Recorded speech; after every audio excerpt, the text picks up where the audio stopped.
Hello student, welcome back. তো ফিরে আসলাম একটা ক্লাসে। আজকে তোমাদের জন্য আমি নিয়ে এসেছি নবম শ্রেণীর গণিত রায় মার্টিন প্রশ্নবিচিত্রা থার্ড সামেটিভ 2025। আজকে তোমাদের জন্য আমি যেটা করাবো 9 নম্বর স্কুল, ঠিক আছে। এর আগের 1 থেকে 8 নম্বর স্কুল দেওয়া হয়ে গেছে, আজকে 9 নম্বর স্কুল। তোমরা স্কুলগুলো চাইছো, তো তোমাদের সবগুলো স্কুল চলে আসবে, কমপ্লিট স্কুল করাবো আমি, ঠিক আছে, কোনো স্কুল বাদ দিব না। তো চলো 9 প্রশ্নগুলো আমরা শুরু করে দেবো তাড়াতাড়ি করে। তোমরা তাড়াতাড়ি করে ভিডিওতে লাইক করে দাও, ভিডিওগুলো বন্ধুর কাছে শেয়ার করে দাও। তো আমরা দেখে নেবো 1 নম্বর প্রশ্নটা আমাদের কী বলছে। দেখো এখানে আমাদের বলছে 5টি কলমের ক্রয় মূল্য 4টি কলমের বিক্রয় মূল্যের সমান। মানে 5টি কলমের ক্রয় মূল্য যা হবে, যদি আমরা 5টি কলমের ক্রয় মূল্য x টাকা ধরে নিই, তো 4টি কলমের বিক্রয় মূল্য হবে x টাকা, যদি সমান বলেছি। তা লাভের শতকরা হারটা চেয়েছি।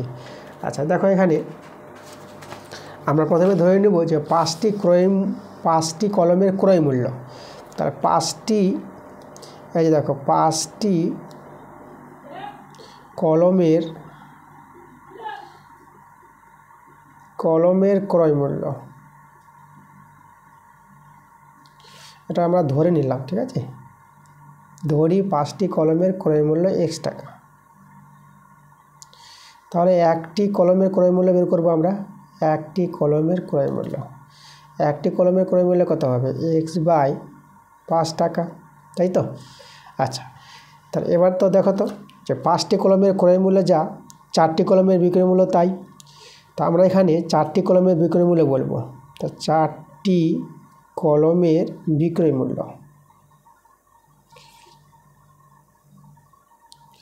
4টি কলমের বিক্রয় মূল্য কত? x টাকাই, যেহেতু এখানে সমান বলেছে। 5টি কলমের ক্রয় মূল্য যা হবে, 4টি কলমের বিক্রয় মূল্য কিন্তু তাই হবে প্রশ্ন অনুসারে।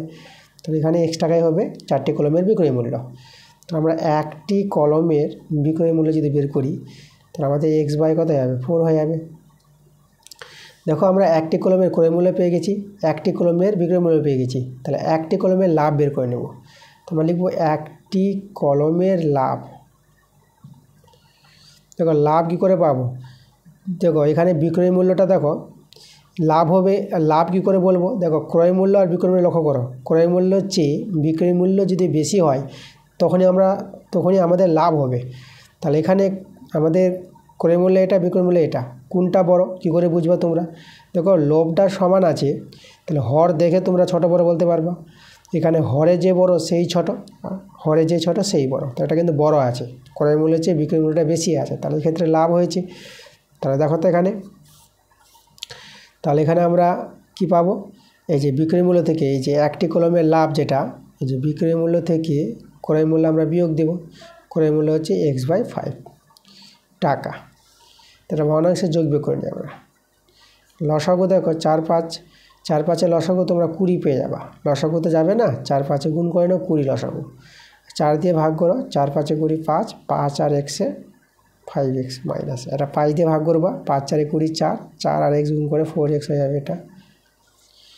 আচ্ছা এখানে দেখো এটা বিয়োগ করে দেখো, 5x থেকে 4x বিয়োগ করে এটা x হয়ে যাবে, x/20 টাকা। তাহলে একটি কলমের লাভ বের করে নিলাম। এবার শতকরা লাভ বের করে নেব, ঠিক আছে। শতকরা লাভ মানে একটি কলমের শতকরা লাভ যেটা। তো শতকরা লাভ কী করে পাবো? তো আমরা লিখবো শতকরা লাভ, তাই তো। আমাদের শতকরা লাভই কিন্তু এখানে বের করতে বলেছে, শতকরা লাভ। দেখো শতকরা লাভ কী করে পাওয়া যায়?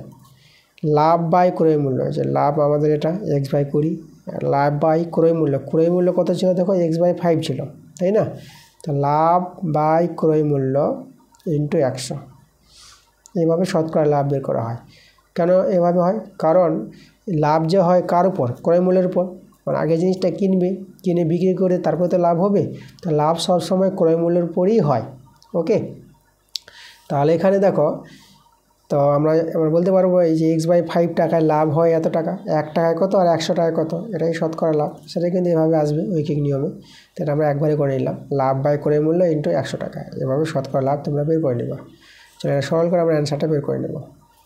দেখো এখানে উপরের ভগ্নাংশ আর নিচে ভগ্নাংশ আছে। তাহলে উপরের ভগ্নাংশটা আমি লিখে দিলাম, এই যে x/20, আর নিচের ভগ্নাংশটা উল্টে দাও, x/5 আছে না, তাহলে 5/x হয়ে যাবে। তাহলে এখানে সরল করো, কাটাকাটি। আচ্ছা এখানে 100টা ছিল আমাদের, এই যে 100। আচ্ছা, এখানে এক্স এক্স কেটে দাও, 5 4 20, আর 4 100 কাটার গেলে এটা 25 পেয়ে যাবো, 25 4 100 হয়। তা দেখো আমরা পেয়ে গেলাম শতকরা লাভটা 25%। চলো অপশান আমরা দেখে নিই। 25% অপশানে দেখো আমাদের বি নাম্বার অপশানটা মিলেছে, তাহলে অ্যান্সার আমাদের বি নাম্বার। চলে যাবো আমরা পরের প্রশ্নে। দেখো পরের প্রশ্নটা কী বলেছি, 2 নম্বর প্রশ্নটা। একটা বহুপদী সংখ্যামালা আছে, বহুপদী সংখ্যামালাকে এক্স মাইনাস কে দ্বারা ভাগ করলে ভাগশেষ হয় কে, তাহলে কে এর মান কোনটা হবে? আচ্ছা, ভাগশেষ বলে দিয়েছে, তাহলে আমরা এই বহুপদী সংখ্যামালা দিয়ে এই বহুপদী সংখ্যামালাকে ভাগ করব। এটা হচ্ছে ভাজ্য, এটা ভাজক। তাহলে ভাগ করে যা ভাগশেষ বেরোবে সেটা আমাদের দেখো 1-এর সঙ্গে সমান করে নেব, তখনই কে এর মানটা বের করতে পারবো। তাহলে দেখো এটা দিয়ে যে ভাগ করব সেটা ভাগশেষ উপপাদ্য প্রয়োগ করে। তো নিয়মটা কি আমাদের এইভাবে হবে, ভাগশেষ উপপাদ্য প্রয়োগ। দেখো তো এটা হচ্ছে আমাদের বড়টা হচ্ছে কি, বড়টা হচ্ছে আমাদের ভাজ্য, তাই না? তাহলে বড়টাকে ভাজ্যটাকে তোমরা এফ এক্স ধরে নেবা। তো লিখবা ধরি এফ এক্স, এটা হচ্ছে আমাদের এফ এক্স। কত আছে এখানে, 2x কিউব আছে minus K S square plus 5k square x আছে প্লাস 2k কিউব। ওকে, আচ্ছা তারপরে কি করবে এখন দেখো, এই যে আমাদের ভাজকটা ছিল না এক্স মাইনাস কে, এই ভাজকটাকে শূন্য ধরে নেবা। শূন্য ধরে এখান থেকে এক্সের মানটা বের করে নাও, এক্স সমান সমান তোমরা কে পেয়ে যাবা। এবার যে এক্সের মান কে পেয়ে গেলা, এই মানটা এখানে পুট করে দাও, এক্সের জায়গায় কে বসিয়ে দাও। তাহলে দেখো তো এখানে এফ কে হয়ে যাবে, এক্সের জায়গায় কে বসিয়ে দিলাম। তাহলে এখানেও দেখো আমাদের এক্সের জায়গায় কে বসিয়ে দেবো। তাহলে 2 আমাদের কে কিউ হয়ে যাবে, এটা মাইনাস কে ইন্টু এস স্কোয়ার আছে, তাহলে আমাদের কে স্কোয়ার হয়ে যাবে প্লাস 5k স্কোয়ার ইন্টু এটা কে হবে প্লাস 2k কিউব। দেখো চলো আমরা সরলটা করে নিই। দেখো আচ্ছা, এখানে 2k কিউব আর এটা আমাদের 2k কিউব, তো এটা দুটোই যোগ হয়ে যাবে। তাহলে যোগ হয়ে কত কত পেয়ে যাবো আমরা, এটা 4k কিউব হয়ে গেল, মানে এটা আর এটা মিলে আমাদের 4k কিউব। আর এই দুটো দেখো তো এটা হবে আমাদের মাইনাস কে ইন্টু কে স্কোয়ার, তাহলে কে কিউব প্লাস আর এটা কে স্কোয়ার কে, এখানেও কে কিউব আছে, তাহলে 5k কিউব। এটাতে আমরা করে নিয়েছি। এবার দেখো সবগুলো কিন্তু কে কিউব। আচ্ছা এখানে দেখো এই যে 4k কিউব আর 5k কিউব, তাহলে কত হবে আমাদের, তাহলে 4 5 9 9k কিউব। আচ্ছা মাইনাস কে কিউব আমরা বসিয়ে দিলাম। আচ্ছা 9 থেকে দেখো 9টা কে কিউব থেকে একটা কে কিউব বিয়োগ হয়ে যাবে, তাহলে এখানে 8টা কে কিউব রয়ে যাবে আমাদের। আচ্ছা এটা পেয়ে গেলাম আমরা সরল করে। এটা ভাগশেষ দেখো, আর ভাগশেষ কিন্তু প্রশ্ন আমাদের বলে দিয়েছে, ভাগশেষ প্রশ্নের কথা বলে দিয়েছে। দেখো এখানে আমাদের ভাগশেষটা বলেছে 1 বলে দিয়েছে না, তাই না? তাহলে এটা সমান কিন্তু 1 আমরা করতে পারবো। তাহলে এখন আমরা দেখো এই যে অতএব দিয়ে এই যে ভাগশেষটা আমরা পেলাম 8k কিউব, এটাই সমান কিন্তু 1। এখান থেকে কার মানটা, আমাদের কে এর মানটা বের করে নিতে হবে, কে এর মানটাই আমাদের চেয়েছে, কে এর মান কত, চলো কে এর মানটা আমরা বের করে নিই। তাহলে কে কিউব সমান 1/8 হয়ে যাবে। আচ্ছা তাহলে দেখো এদিকে কে কিউব, আচ্ছা এখানে 1/2 করে তার হোল কিউব করে নিতে পারবো। এবার সূচকের নিয়মে দেখো পাওয়ার যদি সমান হয় তাহলে মূল সংখ্যা আমরা সমান করতে পারবো। তা মূল সংখ্যা দেখো কে সমান 1/2 হয়ে যাবে। দেখো পাওয়ার 3 পাওয়ার সমান, তাহলে এই যে কে আর 1/2 সমান হয়ে যাবে। পাওয়ার সমান হলে মূল সংখ্যাগুলো সমান হয়ে যায়। কে এর মান কত পেয়ে গেলাম, 1/2 পেয়ে গেলাম। দেখো এটা কিন্তু আমাদের অ্যান্সার। দেখো আমাদের 1/2 অপশান সি নাম্বারে আছে। এরপরে চলে যাবো আমরা পরের প্রশ্নে। দেখো পরের প্রশ্নটা কী বলছে, এবিসিডি সামুদ্রিকের ভিতরে ও একটি বিন্দু আছে, ত্রিভুজ এ ও বি 4 বর্গ সেমি, ত্রিভুজ সিওডি 5 বর্গ সেমি হলে এবিসিডি সামুদ্রিকের ক্ষেত্রফল কত হবে সেটা বের করতে বলেছে। আচ্ছা চলো দেখো আমরা এই প্রশ্নটার সমাধান করি। আমাদের একটা সামুদ্রিকের কথা বলেছে, প্রথমে আমাদের কী করতে হবে, আমাদের একটি সামুদ্রিকের ছবি তৈরি করে নিতে হবে। ওকে, তাহলে দেখো আমি একটা এবিসিডি সামুদ্রিক তৈরি করছি। তাহলে এভাবে তোমরা সামুদ্রিক তৈরি করে নেবা।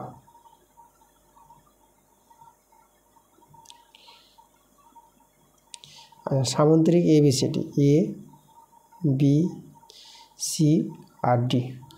এখানে আমাদের এর ভিতরে দেখো আমাদের ও একটি বিন্দু আছে, এই যে আমি ও বিন্দু নিয়ে নিলাম, এটা আমাদের ও বিন্দু। আর এখানে এটা বলেছে দেখো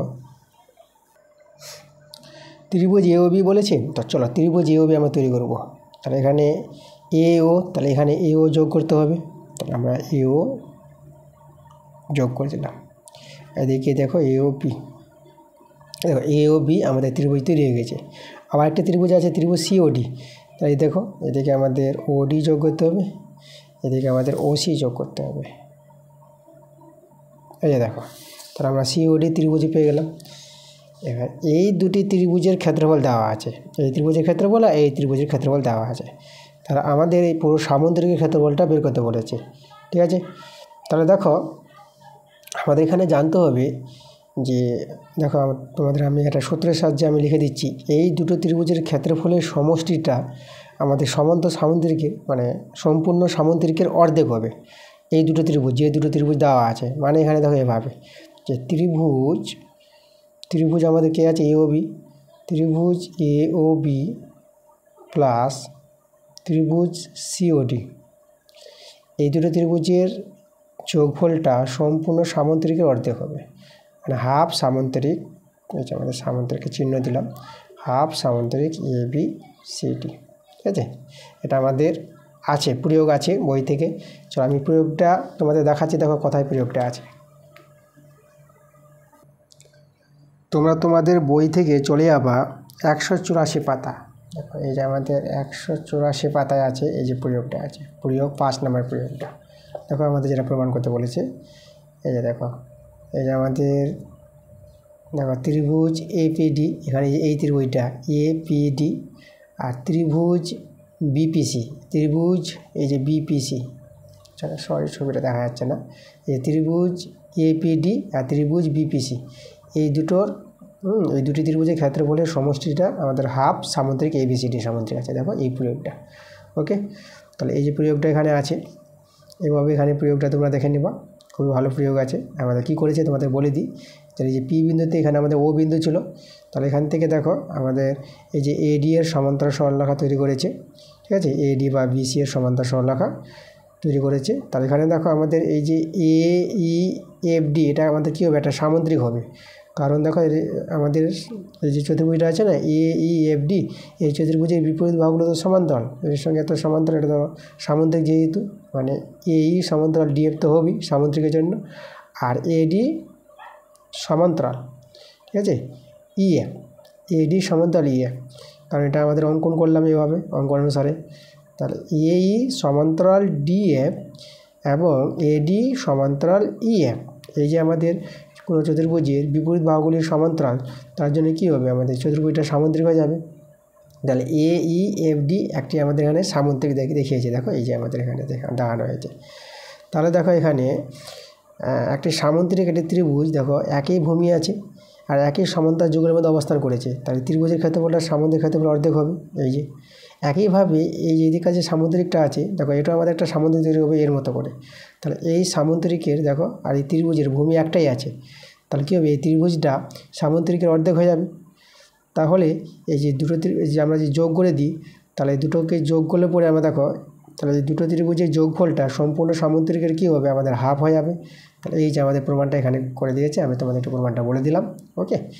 তো তোমরা এখান থেকে তোমার প্রমাণটা বুঝে নিতে পারবা। তাহলে আমাদের এটা হয়।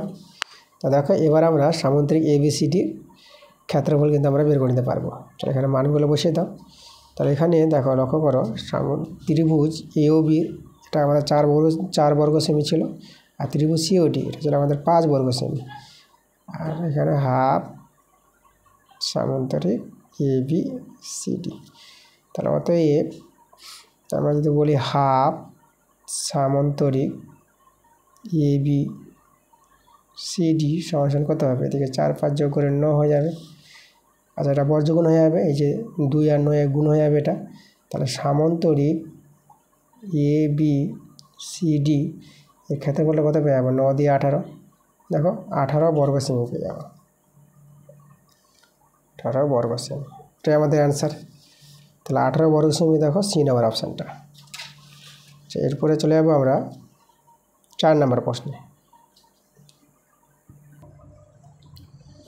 দেখো এখানে প্রশ্নটা বলছে, একটি রম্বসের প্রতিটি বাহুর দৈর্ঘ্য 6 সেমি এবং কর্ণের দৈর্ঘ্য অন্য কর্ণের দৈর্ঘ্যের দ্বিগুণ হলে রম্বসের ক্ষেত্রফল আমাদের বের করতে বলেছে। আচ্ছা, রম্বসের বাহু দৈর্ঘ্য দেওয়া আছে, আর একটি কর্ণের দৈর্ঘ্য অন্য কর্ণের দৈর্ঘ্যের দ্বিগুণ বলেছে। আচ্ছা, তো চলো আমরা যেভাবে প্রশ্নটা বলেছি সেই অনুযায়ী আমরা ছবিটা তৈরি করি। তো আমাদের প্রথমে একটা রম্বসের ছবি তৈরি করতে হবে। দেখো, রম্বস বলতে যার 4টি বাহু দৈর্ঘ্য সমান আর কর্ণগুলো কিন্তু অসমান হবে। এই যে আমাদের রম্বস, ধরে নিলাম রম্বসটা এ বি সি ডি, এই আমাদের একটা রম্বস। রম্বসের কর্ণ এই যে দেখো, এই কর্ণটা বড় আছে, আর এই যে একটা কর্ণ হবে এদিকে এসি কর্ণ, এই যে এসি কর্ণটা আমাদের এখানে ছোট আছে। তাহলে একটি কর্ণের দৈর্ঘ্য অন্য কর্ণের দৈর্ঘ্যের দ্বিগুণ হবে। তাহলে একটি কর্ণ বলতে ছোট কর্ণটাকে আমরা এসিটাকে ধরে নিই, এসিটা হচ্ছে আমাদের এক্স। তাহলে বিডি কত হবে আমাদের, বিডি কর্ণ হয়ে যাবে 2x। এই যে অন্য কর্ণের দৈর্ঘ্য, অন্য কর্ণটাকে আমরা এসি ধরে নিলাম, আর বিডিটা হয়ে যাবে আমাদের এই যে একটি কর্ণ, যে কর্ণটা এখানে বলেছিল প্রথমে। তাহলে এভাবে আমরা দুটো কর্ণ পেয়ে যাবো, একটা এক্স হলে একটা 2x হয়ে যাবে। ওকে, দুটি কর্ণের দৈর্ঘ্য এক্স দিয়ে পেয়ে গেলাম। আচ্ছা, তাহলে এবার দেখো কর্ণ দুটি ধরো ও বিন্দুতে ছেদ করেছে, এই যে দেখো। তাহলে এখানে কর্ণের রম্বসের বাহু দৈর্ঘ্য বলে দিয়েছি, ধরো এই বিটা আমাদের 6 সেমি, আর একটা বাহু দেওয়া মানে সবগুলো বাহু, এটা আমাদের 6 হবে। 6 রম্বসের প্রত্যেকটা বাহু দৈর্ঘ্য সমান হয়। এবার এখানে দেখো ওয়ে আমরা বের করতে পারবো। এই যে ওয়ে, রম্বসের কর্ণদ্বয় পরস্পর সমকোণে সমদ্বিখণ্ডিত করবে, সমদ্বিখণ্ডিত। তাহলে এসির অর্ধেক ওয়ে হবে। তাহলে এখানে এসির অর্ধেক মানে এক্স বাই কত যাবে 2 হয়ে যাবে। আমরা এখানে ওবি পেয়ে যাব, ওবি। এই যে বিডির অর্ধেক হবে, তাহলে বিডির অর্ধেক বলতে 2x এর অর্ধেক, এই যে 2x/2, তাহলে 2 কেটে যাবে, এখানে আমাদের ওবিটা এক্স হয়ে যাবে। ওকে, আচ্ছা, আমরা এখানে ওএ আর ওবির মানটা পেয়ে গেলাম। তাহলে ওএ পেলাম x/2, এটা আমাদের x/2, আর ওবি কত বের করলাম, ওবি বের করলাম এক্স, এটা আমাদের এক্স। আচ্ছা, যেটা বললাম যে রম্বসের কর্ণদ্বয় পরস্পর সমকোণে সমদ্বিখণ্ডিত করে, সমকোণ মানে এই কোণগুলো না 90 ডিগ্রি হবে প্রত্যেকটা কোণ, এই কোণটা 90 ডিগ্রি, এই কোণটাও 90 ডিগ্রি, এই কোণটাও 90 ডিগ্রি, তাহলে এই কোণটা আমাদের 90 ডিগ্রি। তাহলে এওবি ত্রিভুজটা এখানে কি সমকোণী ত্রিভুজ। দেখো, সমকোণী ত্রিভুজের 3টি বাহুর যে দৈর্ঘ্য সে মান দেওয়া আছে, আর সমকোণী ত্রিভুজের 3টি বাহু নিয়ে আমাদের একটা সূত্র আছে সমকোণী ত্রিভুজের ধর্ম। এটা যদি 90 ডিগ্রি হয় এটা অতিভুজ। তার ধর্মটা কি, অতিভুজ স্কোয়ার সমান সমান ভূমি স্কোয়ার প্লাস লম্ব স্কোয়ার, এই যে সমকোণী ত্রিভুজের ধর্ম। তাহলে এখানে আমরা বলতে পারবো যে অতিভুজ এ বি, তাহলে এ বি স্কোয়ার সমান সমান ভূমি স্কোয়ার, ভূমি আমরা ধরে এক্সে ধরে নিলাম, এই যে এস স্কোয়ার, আর লম্ব ধরে এটাকে ধরে নিলাম x/2 তার হোল স্কোয়ার। চলো, এবার দেখো এ বির মান তো আমাদের 6, তাহলে 6 স্কোয়ার এস স্কোয়ার প্লাস এখানে এস স্কোয়ার/4, এখান থেকে আমরা এক্সের মানটা বের করে নিতে পারবো। দেখো, তাহলে এখানে 6 বর্গ 36, এখানে ভগ্নাংশে যে যোগ বিয়োগ করো 4, এটা হবে 4s স্কোয়ার প্লাস এটা চলে আসবে আমাদের এস স্কোয়ার। আচ্ছা, আমরা এটা দিকে লিখি, এটা হবে কত 5s স্কোয়ার, 5s স্কোয়ার, আর এটা এর সঙ্গে যদি বর্গমূল করে দিই তাহলে আমাদের হয়ে যাবে 36 গুণিত কত যাবে আমাদের 4 হয়ে যাবে। তাহলে আমরা এস স্কোয়ারের মানটা আগে বের করি, 36 গুণিত 4, আর নিচে আমাদের 5। তাহলে এস স্কোয়ার যদি এটা হয় তাহলে এক্সের মান কত হবে। দেখো, এক্সটা কিন্তু এখানে বাহুর দৈর্ঘ্য বলে আমাদের এখানে ধনাত্মক মানই হবে, ঋণাত্মক মান হবে না। চলো, এতে শুধু বর্গমূল করতে হবে, 36-এর বর্গমূল মানে √ চেপে আছে, √ আমরা চাপিয়ে দিচ্ছি, তারপরে বর্গমূলটা করছি। মানে স্কোয়ার ছেড়ে দিলে পরে √ চাপবে, প্লাস মাইনাস হয়, যেহেতু এক্সটা বাহুর দৈর্ঘ্য বলে এখানে ধনাত্মক মানটাই হবে আমাদের। আচ্ছা, বা এক্স সমান সমান এবার 36-এর বর্গমূল 6, আর 4-এর বর্গমূল 2, আর এখানে 5-এর বর্গমূল তো হবে না, তাহলে এটা আমাদের কি, এই যে √5 তো আমাদের থেকে যাবে। তা দেখো এক্সের মানটা কত পেলাম, এক্স সমান পেয়ে গেলাম 12 কত √5 পেয়ে গেলাম। ওকে, আচ্ছা, এক্সের মান যদি পেয়ে যাই তাহলে আমরা কী পেয়ে যাবো, দুটি কর্ণের দৈর্ঘ্য পেয়ে যাবো। এই যে দেখো এখানে এসি কর্ণ যেটা, এই যে এক্সের মান যেটা এই যে 12/√5, এই যে, আর বিডি সমান কত হবে, এই যে 2 × 12/√5, তাহলে এটা সমান সমান 24/√5 হয়ে যাবে আমাদের, এটা বিডি কর্ণটা। দুটি কর্ণের দৈর্ঘ্য পেয়ে গেলাম। এখন আমরা রম্বসের ক্ষেত্রফল আমরা বের করতে পারবো। রম্বসের ক্ষেত্রফলের সূত্র তোমাদের জানতে হবে।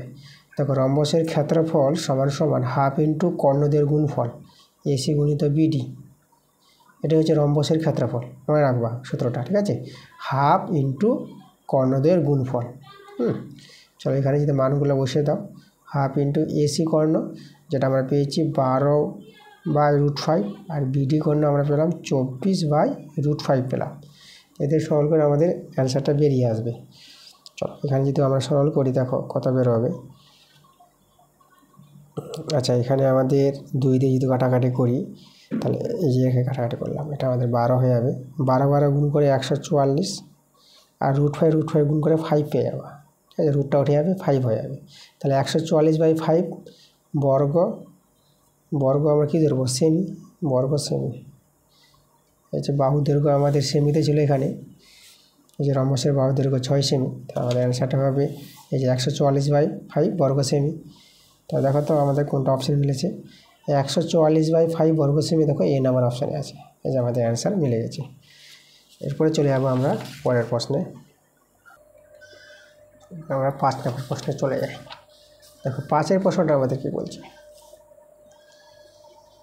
5 নম্বর প্রশ্নটা বলছে PQRS সামুদ্রিকের পি বিন্দু দেওয়া আছে, কি বিন্দু, আর বিন্দু দেওয়া আছে, 3টি বিন্দু। তাহলে এস বিন্দুর স্থানাঙ্ক বের করতে বলেছে। আচ্ছা, তো চলো আমাদের এখানে সামুদ্রিক বলেছে, তা আমরা আগে একটা সামুদ্রিকের ছবি তৈরি করি। আমাদের এই যে সামুদ্রিক, এবার একটা সামুদ্রিক নিয়ে এলাম। সামুদ্রিক PQRS, PQRS আমাদের সামুদ্রিক। আচ্ছা, তা দেখো সামুদ্রিকের বিন্দুগুলি দেওয়া আছে। আচ্ছা, এখানে আমাদের যে এস বিন্দু বের করতে বলেছে, এই বিন্দুটা, তাহলে এই বিন্দুটা আমরা ধরে নেব, ঠিক আছে? এই বিন্দুটাকে আমরা ধরে নেব কি, এইচকে ধরে নিই, এইচ, কে। পি বিন্দুতে দেওয়া আছে, পি বিন্দুর স্থানাঙ্ক 3,2। কিউ বিন্দুর স্থানাঙ্ক দেওয়া আছে দেখো 5,7, আর বিন্দু দেওয়া আছে -2,9 দেওয়া আছে। ওকে, আচ্ছা আমরা কর্ণগুলো আমরা যোগ করি। আচ্ছা, আমাদের একটা কিউএস কর্ণ, আর আমাদের এখানে একটা আছে পিআর কর্ণ। তো আমাদের এখানে কি জানতে হবে? সামুদ্রিকের, দেখো এখানে পিআর কর্ণের মধ্যবিন্দু যেটা হবে, কিউএস কর্ণের মধ্যবিন্দু কিন্তু সেটাই হবে, এই যে ও বিন্দুটা। এটা মনে রাখবা, সামুদ্রিকের কর্ণদ্বয় পরস্পর সমদ্বিখণ্ডিত করে। তাহলে এই বিন্দুটা পিআর কর্ণের মধ্যবিন্দু, ও বিন্দুটা, এবং ও বিন্দুটা কিউএস কর্ণেরও মধ্যবিন্দু। ওকে, আচ্ছা তাহলে চলো দেখো, তাহলে আমরা এখন কি করব? আমরা এখন এই যে মধ্যবিন্দু আছে না, আমরা পিআর কর্ণের মধ্যবিন্দু বের করব, সেটা আমাদের ও বিন্দু হবে। তাহলে এখন আমরা করব এই যে এখানে পিআর কর্ণের মধ্যবিন্দু, পিআর কর্ণের মধ্যবিন্দুর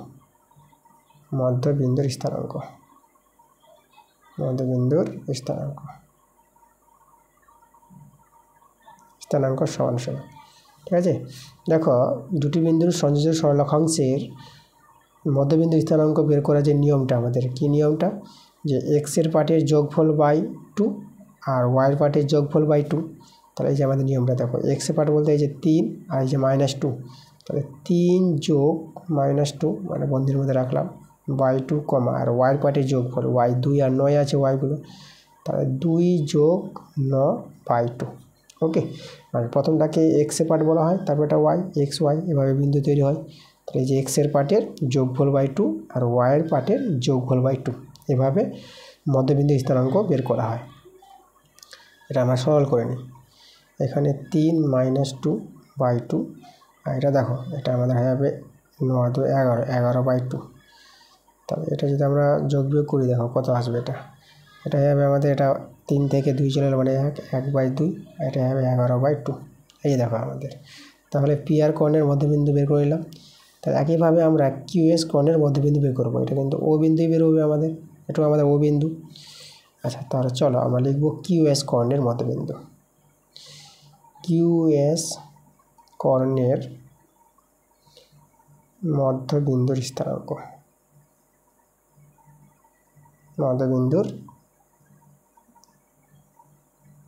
স্থানাঙ্ক, সমান সমান। তাহলে যে কিউএস বিন্দু দেখো, এক্সের পার্টে যোগফল বাই 2 করবো, তাহলে এখানে আছে 5 প্লাস এটা এইচ বাই 2, আর ওয়াই পার্টের যোগফল 7 প্লাস কে বাই 2। এই যে দেখো, তাহলে কিউএস কর্ণের মধ্যবিন্দু স্থানাঙ্ক বের করলাম। এখন এই যে দুটি মধ্যবিন্দু কি সমান হবে, একই বিন্দু ও বিন্দু, তাই না? তাহলে দেখো এখানে আমরা এই দুটি মধ্যবিন্দু সমান করে দেব।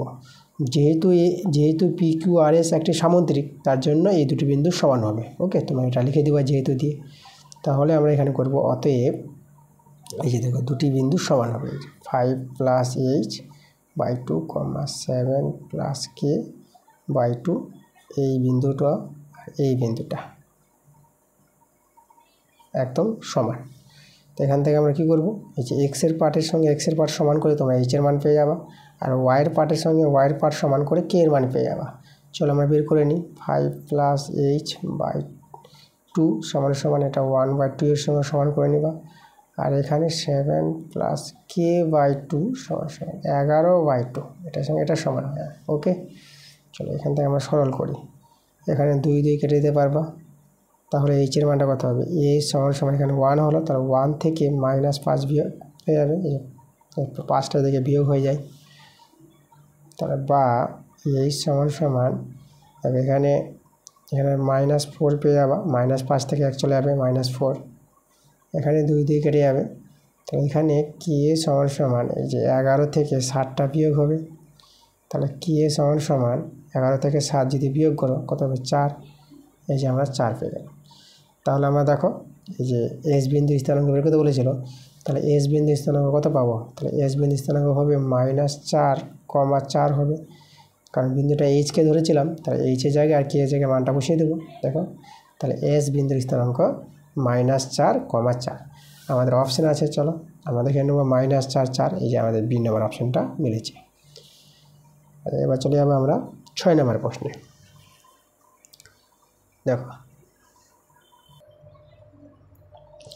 দেখো এখানে লগ 2 নিদানের সাপেক্ষে 3-এর লগারিদম এক্স দেওয়া আছে, মানে এটাকে নিদান বলে, এটা লগারিদম বলে, তাই না? তাহলে তো এত হলে পরে আমাদের লগ 9 নিদানের সাপেক্ষে 16-এর লগারিদম এর মানটা কোনটা হবে আমাদের। আচ্ছা, তাহলে দেখো এটা আমাদের লগের অঙ্ক দেওয়া আছে, তো এটা আমরা এইভাবে করবো। দেখো এখানে যার মানটা বের করতে হবে তাকে আমরা টুকে নিচ্ছি। আমাদের আছে লগ 9 16 আছে না, দেখো 16কে আমরা 2-এর পাওয়ারে 4 করতে পারবো। 16কে লসাগু করবা, 4টা 2 পাবা, তাহলে 2-এর পাওয়ারে 4 করতে পারবা 16কে ভেঙে। আচ্ছা, তাহলে এখানে দেখো এভাবে যে করলাম, তাহলে এই যে 4টা না, এই যে লগারিদমের উপর যে পাওয়ারটা আছে 4টা না সামনে নিয়ে আসতে পারবো, লগের সূত্র 4টা সামনে চলে আসলো। লগ 9 নিদানের সাপেক্ষে 2-এর লগারিদম এখন হয়ে গেল। এবার আমরা কি করব, লগকে আমরা নিচে নামাবো লগটাকে, তাহলে 4টা উপরে থেকে গেল, আর লগটাকে যদি নিচে নামাও তাহলে কী হয়ে যাবে, দেখো এখানে লগারিদম আর নিধানটা চেঞ্জ হয়ে যাবে, লগারিদম চলে আসবে নিধানে আর নিধান চলে যাবে লগারিদমের জায়গায়, এভাবে চেঞ্জ হয়ে যাবে। ওকে, সমান সমান তাহলে 4 বাই, তাহলে লগ দেখো 2 নিধানের সাপেক্ষে 9কে আমরা 3-এর স্কয়ার করতে পারবো, এই যে দেখো সমান সমান 4 বাই, আবার দেখো পাওয়ারটা সামনে নিয়ে আসো, এটা লগের সূত্র, তাহলে 2 লগ 2 নিদানের সাপেক্ষে 3-এর লগারিদম, এভাবে বলতে হয় লগ, ঠিক আছে। আচ্ছা, তাহলে এখানে 2 2 4 এটা কাটাকাটি করে নিলাম। আচ্ছা, এখন দেখো আমাদের এটা লগ 2 3 আছে, আমাদের এখানে মানটা যে দেওয়া আছে লগ 2 3 এর মানটা দেওয়া আছে। ওকে, তাহলে এর মানটাতে এক্স, তাহলে এর জায়গায় আমরা এক্স বসাতে পারবো, তাহলে আমাদের উপরে তো 2 রয়ে গেল, আর এর মানটা কিন্তু এক্স বলে দিয়েছে প্রশ্নে, তা দেখো এখানে আমরা এক্স লিখে দিলাম, তাহলে 2/x কিন্তু আমাদের এটা অ্যান্সার, তাই না? 2/x দেখো অপশান কত নম্বর মিলেছে, তা 2/x ডি নম্বর অপশানটা মিলেছে আমাদের। এবার আমরা করাবো 7 নম্বর প্রশ্নটা। দেখো আয়তলেখ অঙ্কনের ক্ষেত্রে প্রতিটি শ্রেণীর আয়তক্ষেত্রের উচ্চতা যার সঙ্গে সমান সেটি হলো কি, সেটি হলো শ্রেণীর পরিসংখ্যা। শ্রেণীর পরিসংখ্যার সঙ্গে আয়তক্ষেত্রের উচ্চতা সমান হয়, এই যে অ্যান্সারটা হবে শ্রেণীর পরিসংখ্যা। দেখো কী করে হয় তোমাদের আমি বই থেকে দেখাই, তোমাদের বইতে আমি পেজ নাম্বার 163 পাতায় চলে যাব। এই যে দেখো 163 পাতায় দেখো এই যে আয়তলেখগুলো তৈরি করেছে, এইভাবে গ্রাফ খাতায় তোমরা এক একটা আয়তক্ষেত্র তৈরি করতে পারবা। তাহলে এই যে দেখো তো এই যে আমাদের পরিসংখ্যাগুলো আছে এখানে পরিসংখ্যা, তাহলে এই যে আমাদের যে প্রত্যেকটা যে আমাদের আয়তক্ষেত্র তৈরি হয়েছে দেখো আয়তক্ষেত্রগুলো, তাহলে এর যে উচ্চতা দেখো, এর উচ্চতা কি পরিসংখ্যার সঙ্গে সমান। এই যে পরিসংখ্যা যত তত উচ্চতা, এই যে প্রত্যেকটার উচ্চতা আয়তলেখের, এটাতে প্রশ্ন বলেছে। তাহলে এখানে আমরা বলতে পারবো দেখো, এই যে আয়তলেখ অঙ্কনের ক্ষেত্রে প্রতিটি আয়তক্ষেত্রের যে উচ্চতা যার সঙ্গে সমান সেটি কী হবে, শ্রেণীর পরিসংখ্যার সঙ্গে সমান। ওকে, আচ্ছা এবার আমরা 2 প্রশ্নগুলো চলে যাব। দেখো 2 প্রশ্নগুলো আছে সত্য মিথ্যা দেখাতে বলেছে। 1 প্রশ্নটা আছে দুটি সমীকরণ দেওয়া আছে, এই দুটি সমীকরণ দ্বয়ের লেখচিত্র আঁকলে যে দুটি সরলরেখা পাওয়া যাবে তাদের ছেদবিন্দু পাওয়া যাবে না। তা দেখো ছেদবিন্দু পাওয়া যাবে না মানে কি, তারা নিশ্চয়ই যে সরলরেখা দুটি যে পাবো, এই সমীকরণ দুটি লেখচিত্রে যে সরলরেখা দুটি পাবো তারা কি হবে, সমান্তরাল হবে, তখনই আমরা বলবো যে ছেদবিন্দু পাওয়া যাবে না, তাই না। আচ্ছা, হয় সমান্তরাল হবে নাহলে সমাপতিত হবে, যে কোনো একটা হতে পারে, তখনই কিন্তু আমরা ছেদবিন্দু পাবো না। তাহলে দেখো কি করে আমরা ছেদবিন্দু পাবো না, কোন শর্তে, আমাদের শর্তটা সেটা দেখাতে হবে। সেই শর্তটা দেখানোর নিয়মটা দেখো, সেটা তোমাদের আমি বলে দিচ্ছি। এই যে দুটি সমীকরণ কী করবা, এক্সের সহগের অনুপাত করো। দেখো প্রথম সমীকরণে এক্সের সহগ 2 আছে না, তাহলে 2/, দ্বিতীয় সমীকরণে এক্সের সহগ -8, তাহলে 2/-8। ঠিক আছে, এই যে এক্সের সহগ বাই এক্সের সহগ করলাম, এখানে আমি সমান সমান দিয়ে দিলাম। ঠিক আছে, আর তারপরে দেখো ওয়াইয়ের সহগ, দেখো এই যে ওয়াইয়ের সহগ বাই ওয়াইয়ের সহগ, এখানে আমরা -3/12 করবা। এই যে প্রথম সমীকরণের ওয়াইয়ের সহগটা বাই দ্বিতীয় সমীকরণের ওয়াইয়ের সহগটা দেখো, তাহলে এখানে কাটাকাটি করো, এটা 1, এটা হবে 2 4 8, এখানে 3 1 3, 3 4 12, তাহলে -1/4 -1/4 দেখো সমান সমানই আছে। এবার এটা পরেরটা দেখো নট ইকাল টু সমান, এটা আসবে দেখো কীভাবে, এই যে ধ্রুবক সংখ্যা বাই ধ্রুবক সংখ্যা করবো, মানে 7 বাই কত করবো আমরা 35 করবো। এখানে কাটাকাটি করে 7 একে 7, 7 5 35, দেখো 1/5 বলে নট ইকাল টু আমি দিয়ে দিয়েছি আগে থেকে। তাহলে এই যে শর্তটা স্যাটিসফাই করলো, এই শর্তের জন্য আমরা বলে দিতে পারবো কি, যে এই দুটি সমীকরণের যে লেখচিত্র তৈরি হবে সেই দুটি সরলরেখা যে পাওয়া যাবে তাদের ছেদবিন্দু কিন্তু পাওয়া যাবে না, কারণ এইরকম শর্তটা স্যাটিসফাই হয়েছে। তাহলে এই শর্তটা যে স্যাটিসফাই হয়, ঠিক আছে, মানে এক্সের সহগ অনুপাত এবং ওয়াইয়ের সহগ অনুপাত সমান হবে, আর ধ্রুবক সংখ্যার অনুপাতটা সমান হবে না এদের সঙ্গে, এটা অসমান হবে ধ্রুবক সংখ্যার অনুপাতটা। ঠিক আছে, এক্সের সহগ অনুপাতটা আর ওয়াইয়ের সহগ অনুপাতটা সমান হবে, এই শর্তে আমরা বলতে পারবো হ্যাঁ এই দুটি সমীকরণ যে লেখচিত্র তৈরি হবে সেই লেখচিত্র দুটির কোনো বিন্দুতে ছেদ করবে না, মানে ছেদবিন্দু পাওয়া যাবে না। ঠিক আছে, তোমাদের বইতে আমি দেখাচ্ছি, তোমাদের বইতে আছে, আমরা 51 পাতায় চলে যাবো। দেখো এখানে এই যে ছকটা আছে, ইম্পর্টেন্ট একটা ছক, তবে এখানে এই যে শর্তটা স্যাটিসফাই করেছে, এবার হচ্ছে আমাদের দেখো এই যে সমীকরণটা তোমরা দেখে নাও। এই যে এক্সের সহগ A1, ওয়াইয়ের সহগ B1 আর C1 ধ্রুবক সংখ্যা প্রথম সমীকরণ। দ্বিতীয় সমীকরণ দেখো এক্সের সহগ ওয়াইয়ের সহগ করে দেওয়া আছে। তাহলে এই যে দেখো তো এক্সের সহগ অনুপাত সমান সমান ওয়াইয়ের সহগ অনুপাত, নট ইকাল টু হবে ধ্রুবক সংখ্যার অনুপাতটা, সমান হবে না। এভাবে যদি হয় তাহলে কোনো সাধারণ সমাধান পাওয়া যাবে না, মানে দুটি যে সরলরেখা পাবো, দুটি সরলরেখা কী হবে, সমান্তরাল সরলরেখা হবে, এই ক্ষেত্রে সমান্তরাল সরলরেখা হবে। তাহলে এখানে আমাদের যে লেখচিত্র দুটি তৈরি হবে সেই লেখচিত্র দুটি কী হবে, সমান্তরাল হবে এরা, এবং ছেদবিন্দু পাওয়া যাবে না, সমান্তরাল সরলরেখা কোনো বিন্দুতে ছেদ করবে না। তাহলে যে কথাটা বলেছি সত্য কথা বলেছে, তাহলে এখানে আমার অ্যান্সারটা হয়ে গেল আমাদের সত্য।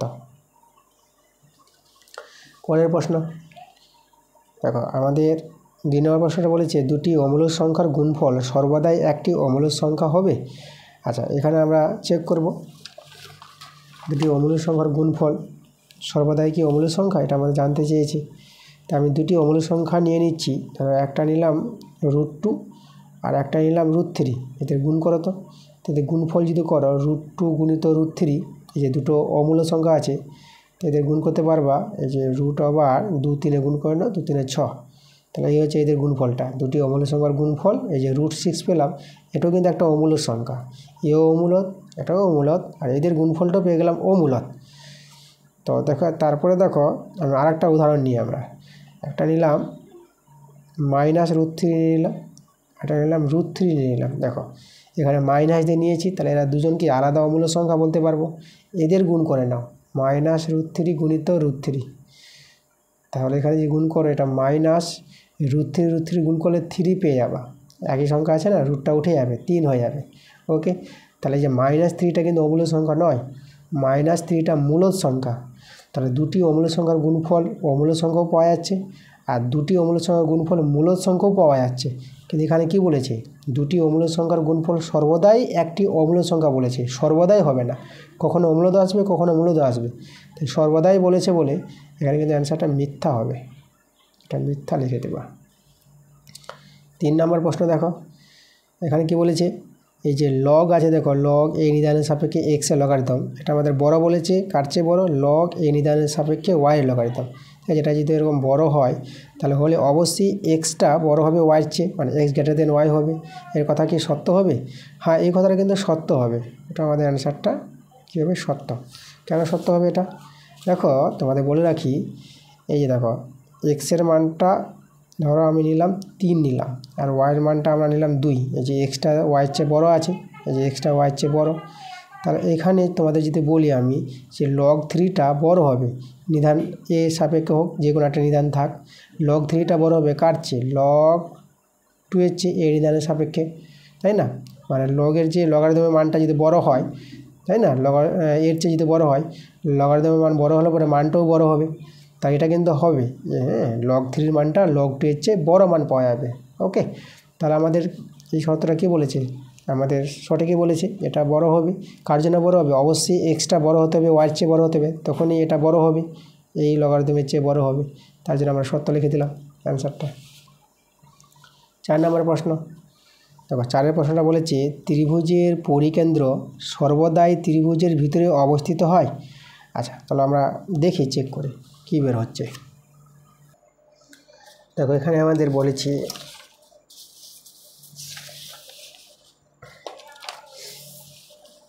ত্রিভুজের যে পরিকেন্দ্র বলেছে সর্বদাই কি ত্রিভুজের ভিতরে অবস্থিত হবে।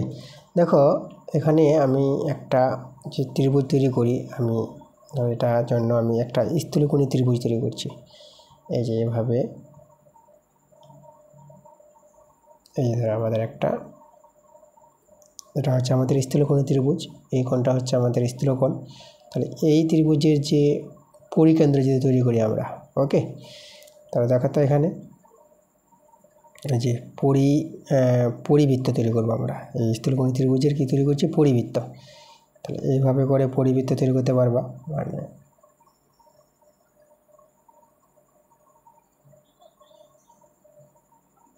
দেখো ত্রিভুজটা যদি এখানে স্থূলকোণী ত্রিভুজ হয়, তাহলে এই পরিবৃত্তের পরিকেন্দ্রটা কিন্তু ত্রিভুজের বাইরে অবস্থান করবে, এটা তোমাদের মনে রাখতে হবে। ওকে, তাহলে ত্রিভুজের পরিকেন্দ্র সর্বদাই ত্রিভুজের ভিতরে অবস্থিত হয় না। সাধারণত কী জানি আমরা, এভাবে একটা ত্রিভুজ যেহেতু তোমরা নাও, আর এই ত্রিভুজে যেহেতু পরিবৃত্ত তৈরি করে নাও, তা এরকম ত্রিভুজের পরিবৃত্তের পরিকেন্দ্রটা ত্রিভুজের মধ্যে অবস্থান করে, ঠিক আছে। কিন্তু ত্রিভুজটা যদি স্থূলকোণী ত্রিভুজ হয়ে যায়, তাহলে সেই স্থূলকোণী ত্রিভুজের যে পরিবৃত্ত তৈরি হবে, সেই পরিবৃত্তের পরিকেন্দ্রের বিন্দুটা কিন্তু ত্রিভুজের বাইরে অবস্থান করবে। সব সময় কিন্তু আমাদের ত্রিভুজের ভিতরে অবস্থান করবে না, কখনো কখনো ত্রিভুজের বাইরে অবস্থান করে।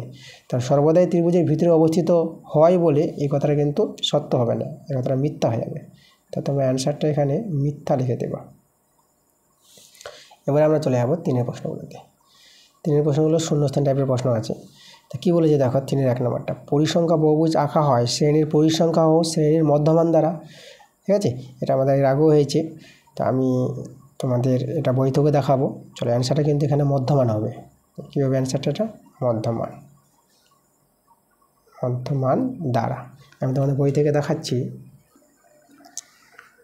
168 পাতায় দেখো, আমি তো 168 পাতায় তোমাদের দেখাই এই ছবিতে। তাহলে এই যে আমাদের দেখো একটা বহুভুজ তৈরি করেছে, তাহলে বহুভুজ তৈরি করবে, যে পরিসংখ্যা যাবে, এই যে পরিসংখ্যা আছে না, পরিসংখ্যা দিয়ে যাবে এটা। আর এই যে দেখো শ্রেণীর যে মধ্যমান নিয়ে, পরিসংখ্যা এবং মধ্যমান নিয়ে এই যে এ বিন্দু, বি বিন্দু, সি বিন্দু, ডি বিন্দুগুলো তৈরি হয়। তাহলে বহুভুজ তৈরি হবে কী দিয়ে? পরিসংখ্যা আর শ্রেণীর মধ্যমান দ্বারা, তাই না? তাই জন্য আমাদের অ্যান্সারটা এখানে হবে মধ্যমান। আচ্ছা, আমরা চলে যাবো পরের প্রশ্নে, 2 নম্বর প্রশ্নে। আচ্ছা, 2 নম্বর প্রশ্নটা আমাদের আগের ক্লাসে করা হয়ে গেছে। তোমাদের কোথায় যেতে হবে দেখো, আমি বলে দিচ্ছি, তোমরা চলে যাবা স্কুল 3 নম্বর স্কুলে যাবা। 3 নম্বর স্কুলে 1-এর 2 নম্বর অঙ্কটা দেখবা, একই অঙ্ক, আগে আমরা করে দিয়েছি আগের স্কুলে, তোমরা দেখে নিবা আগের স্কুলে কি। তা আমরা চলে আসবো 3-এর 3 নম্বরে। তিন নম্বর প্রশ্নটা বলেছে একটি সমবাহু ত্রিভুজের ভিতরে কোনো বিন্দু থেকে ত্রিভুজটির বাহুগুলির লম্ব দূরত্ব 6 সেমি 5 সেমি ও 9 সেমি হলে ত্রিভুজটির উচ্চতা আমাদের বের করতে বলেছে। আচ্ছা, ভালো প্রশ্ন।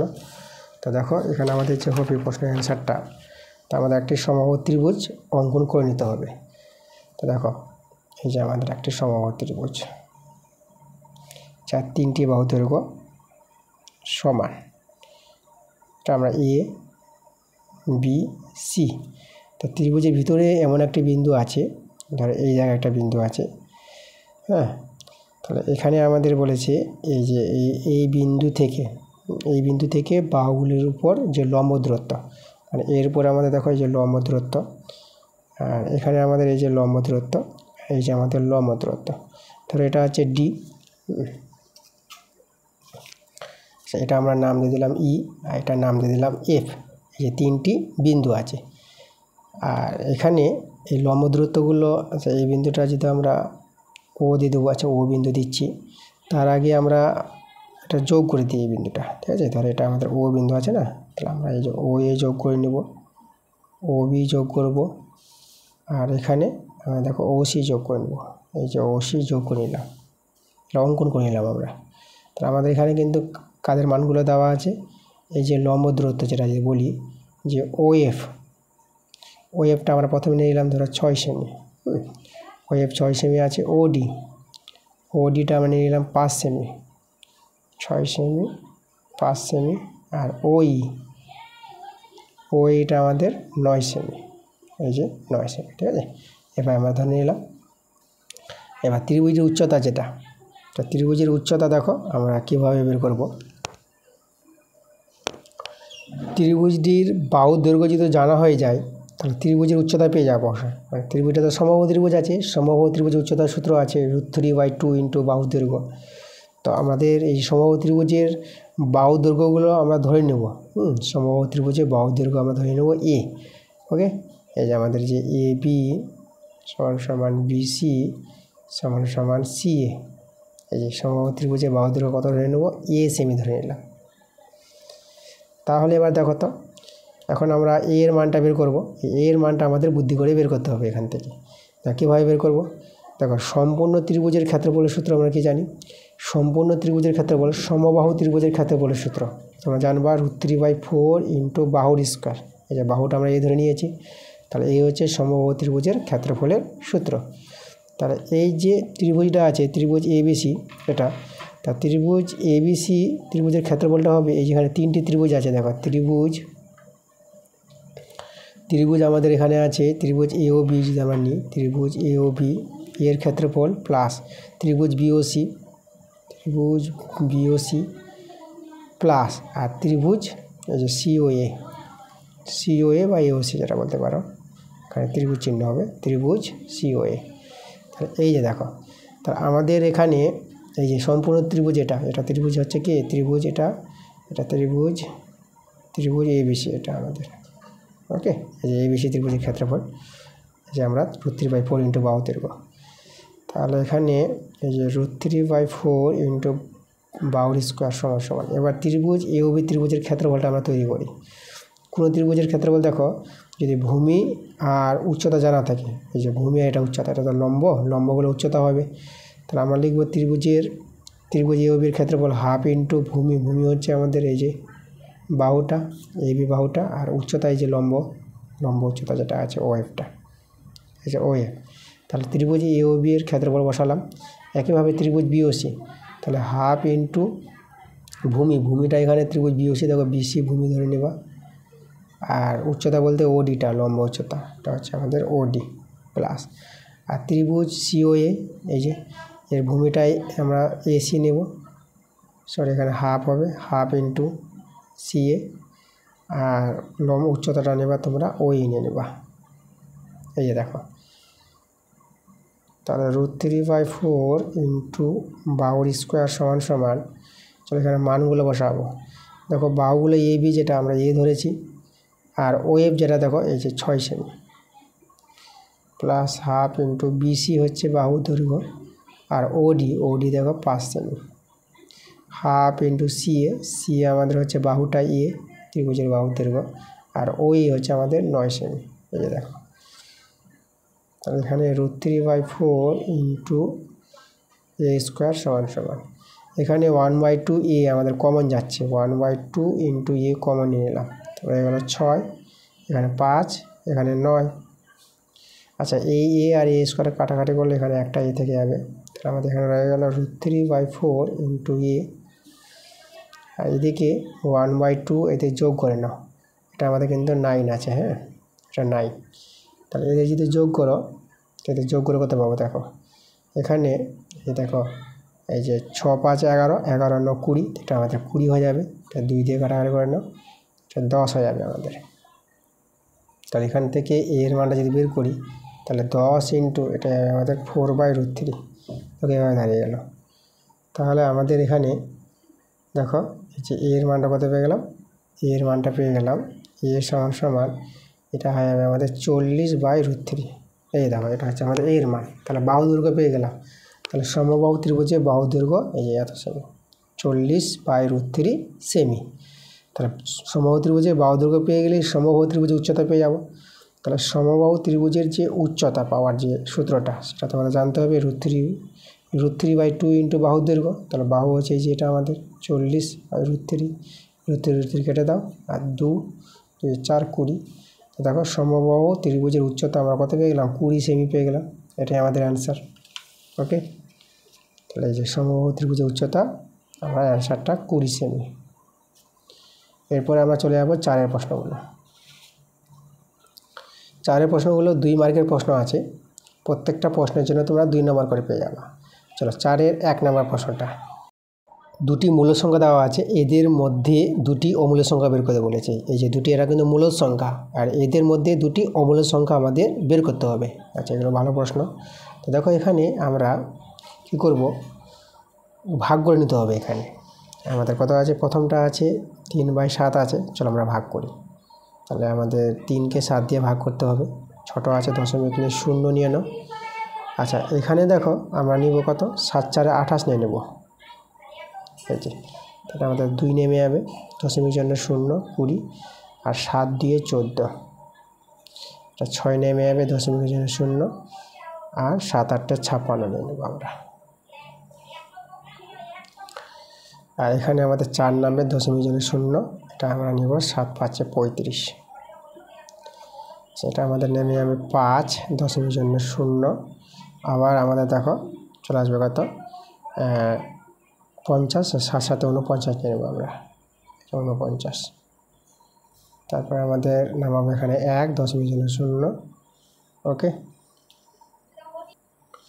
আচ্ছা এইভাবে ভাগটা কিন্তু আমাদের চলতে থাকবে, আর আমরা করবো না, এভাবে কিছু করার পর ডট ডট দিয়ে দাও। ওকে, এভাবে ভাগটা আমাদের চলতেই থাকবে। তারপরেরটা আজ আছে 5/11, চলো এটাকে ভাগ করে নেবো আমরা। তো 5/11 এটা যে ভাগ করো, তাই যে 5কে ভাগ করতে হবে 11 দিয়ে, তাই দশমিক নিয়ে এখানে আমরা 0 নিয়ে নেব। তাহলে এখানে কবার যাবে আমাদের, তাহলে এখানে আমরা নেব 4 বার, 11, 4, 44, কত নামবে, 6 নামবে, দশমিক জন্য 0, 5 বার নিব, 11, 5, 55, কত নামবে, এটা 5 নামবে, দশমিক জন্য 0। তো দেখো আবার 50 চলে আসলো, তো আবার 4 বার, 11, 4, 44। তাহলে আমরা বুঝতে পারছি এখানে 4, 5, 4, 5, এই যে 4, 5, এভাবে কিন্তু আমাদের চলতেই থাকবে সংখ্যাটা। ওকে, তাহলে এভাবে করে আমরা ভাগটা করে নিলাম। এবার দেখো আমরা এক জায়গায় লিখি, 3/7, এটা ভাগ করে কত পেলাম, 0.42857 ডট ডট ডট এভাবে পেলাম। আর 5/11 এদের ভাগ করে কত পেলাম, 0.45, আবার 4, 5, 4, 5 এভাবে করে চলছিল, তাই তো, এভাবে ভাগটা পেলাম আমরা। আচ্ছা, এবার দেখো আমাদের কোটি দুটি বের করতে বলেছি অমূল্য সংখ্যা, এবার এদের মধ্যে দুটি অমূল্য সংখ্যা বের করব।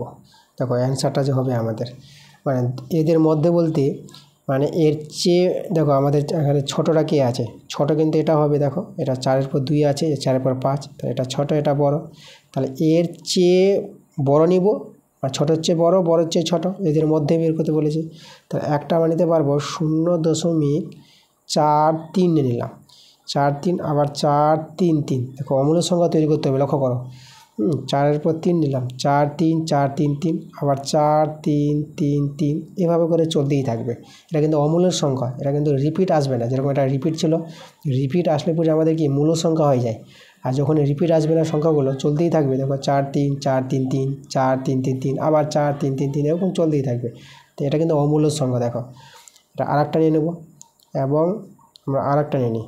এবার আরেকটা নিচে দেখো 0.441, এটা নিয়ে নিলাম 4 4 1। আবার নেব, দেখো পরেরটা নেব কত 4 1 1 নিয়ে নিলাম, এই যে দেখো। তারপরটা 4 1 1, এভাবে চলতেই থাকবে। দেখো এটা কিন্তু রিপিট আসবে না। তাহলে এই যে সংখ্যাও নিলাম, দেখো এই যে সংখ্যাটা অমূল্য সংখ্যাটা এর চেয়ে কি বড় আছে, এর চেয়ে ছোট আছে। এই সংখ্যাটা দেখো এর চেয়ে বড়, এর চেয়ে ছোট, তাই না? এদের মধ্যেই এই দুটো সংখ্যা আছে। তাহলে এইভাবে কিন্তু দেখো এদের মধ্যে দুটি অমূল্য সংখ্যা এভাবে নির্ণয় করে নিতে হবে। এটা কিন্তু আমাদের অ্যান্সার। ওকে, আচ্ছা এই অ্যান্সারগুলো তোমাদের দেখো অ্যান্সারের সঙ্গে মিল থাকবে না, বিভিন্ন রকম অ্যান্সারটা তৈরি হবে। তাহলে তোমরা যেভাবে নিতে পারো, তোমরা অন্য কোনো অমূল্য সংখ্যাও নিতে পারো, এখানে এদের মধ্যে থাকলেই হবে। তো এইভাবে তোমরা করবা। তো চলে যাবো আমরা পরের প্রশ্নে। এরপরে আমরা করাবো কত নাম্বারটা, 4-এর 2 নম্বর প্রশ্নটা। তো 4-এর 2 নম্বর প্রশ্নটা আমাদের এখানে বলেছে বিক্রয় মূল্য আর লাভের অনুপাত দেওয়া আছে, তাহলে আমাদের শতকরা লাভ বের করতে বলেছে, কত হবে। আচ্ছা তাহলে এখানে দেখো শতকরা লাভ আমরা কি করে পাবো, আমাদের লাভ চাই আগে, তাই তো। তাহলে এখানে দেখো লাভটা তো আমাদের বলে দিয়েছি, তাহলে শতকরা লাভ পেতে গেলে ক্রয় মূল্য চাই, ক্রয় মূল্য জানা নাই। তো বিক্রয় মূল্য যেহেতু 7 আর লাভ যেহেতু 2, তার বিক্রয় মূল্য যেটা এসপি বলবো, এসপি হচ্ছে সেল প্রাইস, বিক্রয় মূল্য। বিক্রয় মূল্যটা আছে আমাদের 771 ধরে নিলাম। আর লাভ যেটা প্রফিট পিটা হচ্ছে আমাদের 2x। তাহলে ক্রয় মূল্য আমরা সিপি নেব, কস্ট প্রাইস, এটা হচ্ছে ক্রয় মূল্য। তাহলে ক্রয় মূল্য কত হবে, দেখো বিক্রয় মূল্য আর লাভ যদি জানা থাকে, তার বিক্রয় মূল্য থেকে লাভটা বিয়োগ করে দাও। বিক্রয় মূল্য থেকে লাভটা যদি বিয়োগ করে দাও তো ক্রয় মূল্য পেয়ে যাবে। ক্রয় মূল্য কত যাবে, 5x হয়ে যাবে। এবার আমরা দেখো শতকরা লাভ বের করতে পারবো। দেখো লাভ বাই ক্রয় মূল্য, শতকরা লাভ পাওয়ার যে নিয়ম, লাভ বাই ক্রয় মূল্য ইন্টু 100, এটাই হচ্ছে আমাদের শতকরা লাভ। তাহলে এখানে এক্সেস কেটে দিলাম, 5 2 10 0, আর এখানে 20 দিয়ে 40% হবে আমাদের শতকরা লাভ। এটাই অ্যান্সার। 3 নম্বর প্রশ্ন। দেখো আমাদের এখানে দেখাতে বলেছে এই যে লগ 10 নিদানের সাপেক্ষে 2-এর লগারিদম এর মানটা 1/4 এবং 1/3 এর মধ্যে থাকবে। আচ্ছা চলো আমরা দেখাচ্ছি, এটা প্রমাণ করে দেখাবো। চলো আমরা একটু বড় হবে, আমি তোমাদের এটা প্রমাণ করে দেখাচ্ছি। দেখো প্রমাণটা তোমরা এইভাবে করবা। প্রথমে আমরা কি করব, প্রথমে আগে ধরে নেব যে লগ 10 নিদানের সাপেক্ষে 2-এর লগারিদম এই মানটাকে আমরা ধরে নিচ্ছি। তাহলে লিখব ধরি লগ 10 নিদানের সাপেক্ষে 2-এর লগারিদম, এটাকে আমরা x ধরে নিলাম। ওকে, এবার কি করব, লগ থেকে সূচকে নিয়ে যাব। দেখো লগ থেকে সূচকে যাওয়ার যে নিয়মটা, এই যে নিধানটা আছে না, নিধানের পাওয়ারে চলে আসবে এক্সটা, আর সমান সমান যে লগারিদমটা চলে আসবে যে সমান সমান দিয়ে।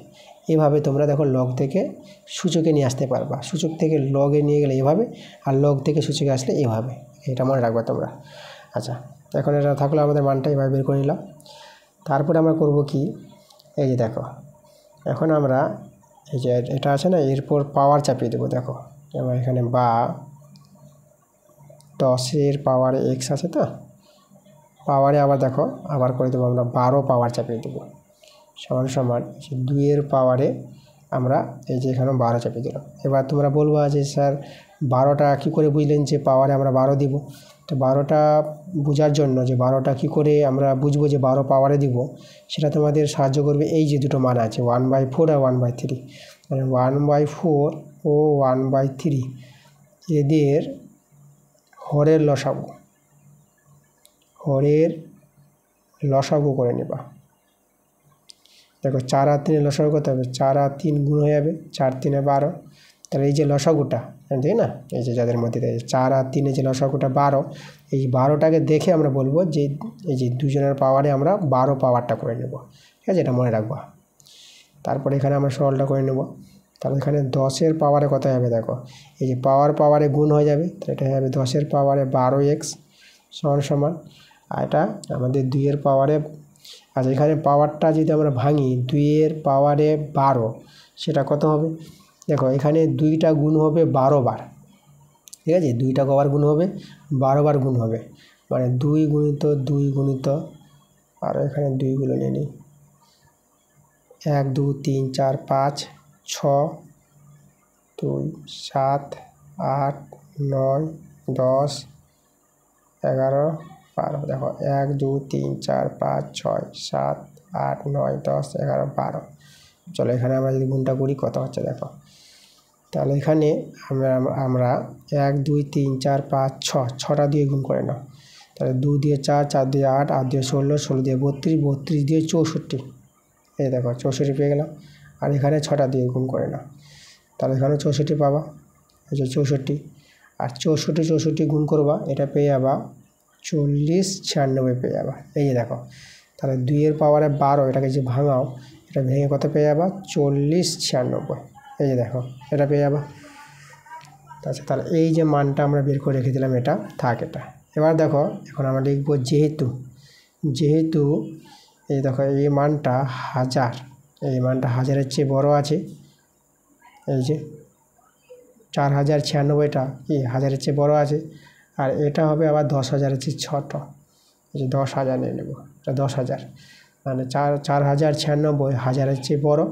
আচ্ছা, এখানে আমাদের এটা 1000, আর এটা আমাদের কত আছে? এটা 10,000, তাই না? 4096 1000-এর চেয়ে বড় আর 10,000-এর চেয়ে ছোট, এভাবে করে নেবা। আচ্ছা, কেন করছি কারণটা তোমরা বুঝতে পারবা। দেখো, এটাকে আমরা 10-এর কিউব লিখতে পারবো। আর এটা দেখো, এর মানটা যে আমরা যে পেয়েছি, যে এর মানটা এখানে বসিয়ে দাও। এই দেখো, এটা আছে 10-এর পাওয়ারে 12x আছে না, এই যে বসিয়ে দিলাম, আর লেস দেন, আর এই যে এখানে এটা 10-এর পাওয়ারে আমরা 4 করতে পারবো, তাই না? 1000 থাকলে 10-এর পাওয়ারে 4, 3টা শূন্য বলে পাওয়ার 3, 4টা শূন্য তো পাওয়ার 4। ওকে, এবার আমরা কী করবো লক্ষ্য করো। এবার দেখো, এখন আমাদের যে সূচকের নিয়মে দেখো, মূল সংখ্যাটা 10 10 10 সব জায়গায় 10 আছে, তাহলে এখানে আমরা মূল সংখ্যা সরাতে পারবো। মূল সংখ্যা যদি আমরা সরিয়ে দিই, মানে ভেনিস করে দিই, তার পাওয়ারগুলো রয়ে যাবে, মানে মূল সংখ্যার সমান তো পাওয়ার সমান, এরকম জিনিসটা। তাহলে এখানে 3 less than 12x less than, আর এখানে হবে আমাদের 4 হয়ে যাবে। দেখো, এটা থেকে এটা করতে পারবো।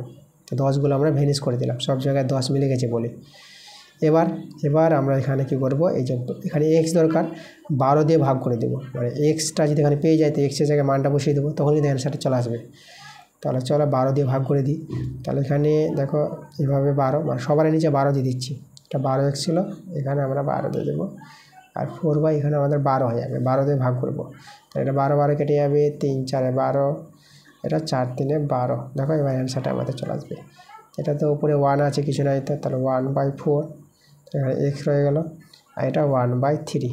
এবার এক্সের মানটা বসিয়ে দেবো, দেখো অ্যান্সারটা পেয়ে যাবো 1/4 লেস দেন এক্সের মান, যেটা এই যে আমরা ধরেছিলাম এক্সের মানটা, এই যে লগ 10 নিদানের সাপেক্ষে 2-এর লগারিদম। চলো এখানে আমরা কী করবো, আমরা বসিয়ে দেবো। তাহলে লগ 10 নিদানের সাপেক্ষে 2-এর লগারিদম, তাহলে লেস দেন 1/3।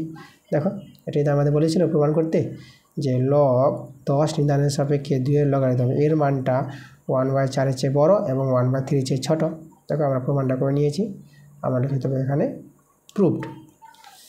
পরের প্রশ্নে আমরা চলে যাব, 4 নম্বর প্রশ্নে চলে যাব। দেখো, এই অঙ্কটা আমাদের কী করতে বলেছে, আমাদের এখানে 2-এর পাওয়ারে 60 আছে, আবার 2-এর পাওয়ারে 48, 4-এর পাওয়ারে 36, 5-এর পাওয়ারে 24, এই সংখ্যাগুলিকে মানের অধক্রমে সাজাতে বলেছে। অধক্রমে বলতে বড় থেকে ছোট, ঠিক আছে? বড় থেকে ছোট আকারে আমাদের তৈরি করতে হবে, মানে কে বড় তারপরটা কে বড় হবে, তারপরটা কে বড়, এরকম। তো বড় থেকে ছোট আকারে চলো আমরা সাজাই। তো এখানে আমরা প্রথমে করব কি, আমাদের যে পাওয়ারগুলো আছে না, এই পাওয়ারগুলোর লসাগু করে নাও আগে প্রথমে। চলো আমরা যে লসাগুটা করি, আমাদের কে কে আছে এখানে, আমাদের আছে 60 আছে, তারপরে আছে 48 আছে, তারপরে আছে 36 আছে, তারপরে আছে আমাদের 24 আছে। তো চলো পাওয়ারটি লসাগু আমরা কত দিয়ে করবো, 2 দিয়ে করি। তাহলে এখানে হবে 30, 4, এটা হবে 12 3 36, এটা হবে আমাদের কত হবে এখানে 12 3, তাই তো, মানে 2 1 2, 2 6 12, 13, 2 একে 2, 2 8 16, 18 হবে এটা, 18 দিয়ে 36, ওকে 18, আর এটা 12 হবে এটা। এবার আমরা কী দিয়ে করবো, এখানে আবার 2 দিয়ে যাবে, তাহলে এটা হয়ে যাবে আমাদের 15, এটা হবে 12, এটা হবে আমাদের 2 9 18, আর 2 6 12। এবার 3 দিয়ে দেখো সবাইকে যাচ্ছে, তো 3 দিয়ে করি সবাইকে যখন যাচ্ছে, 3 5 15, 3 4 12, 3 3 9, 3 দিয়ে 6, ওকে। তাহলে 5 4 3 2। এবার কী দিয়ে যাবে, এবার আমরা এখানে 2 দিয়ে করতে পারবো।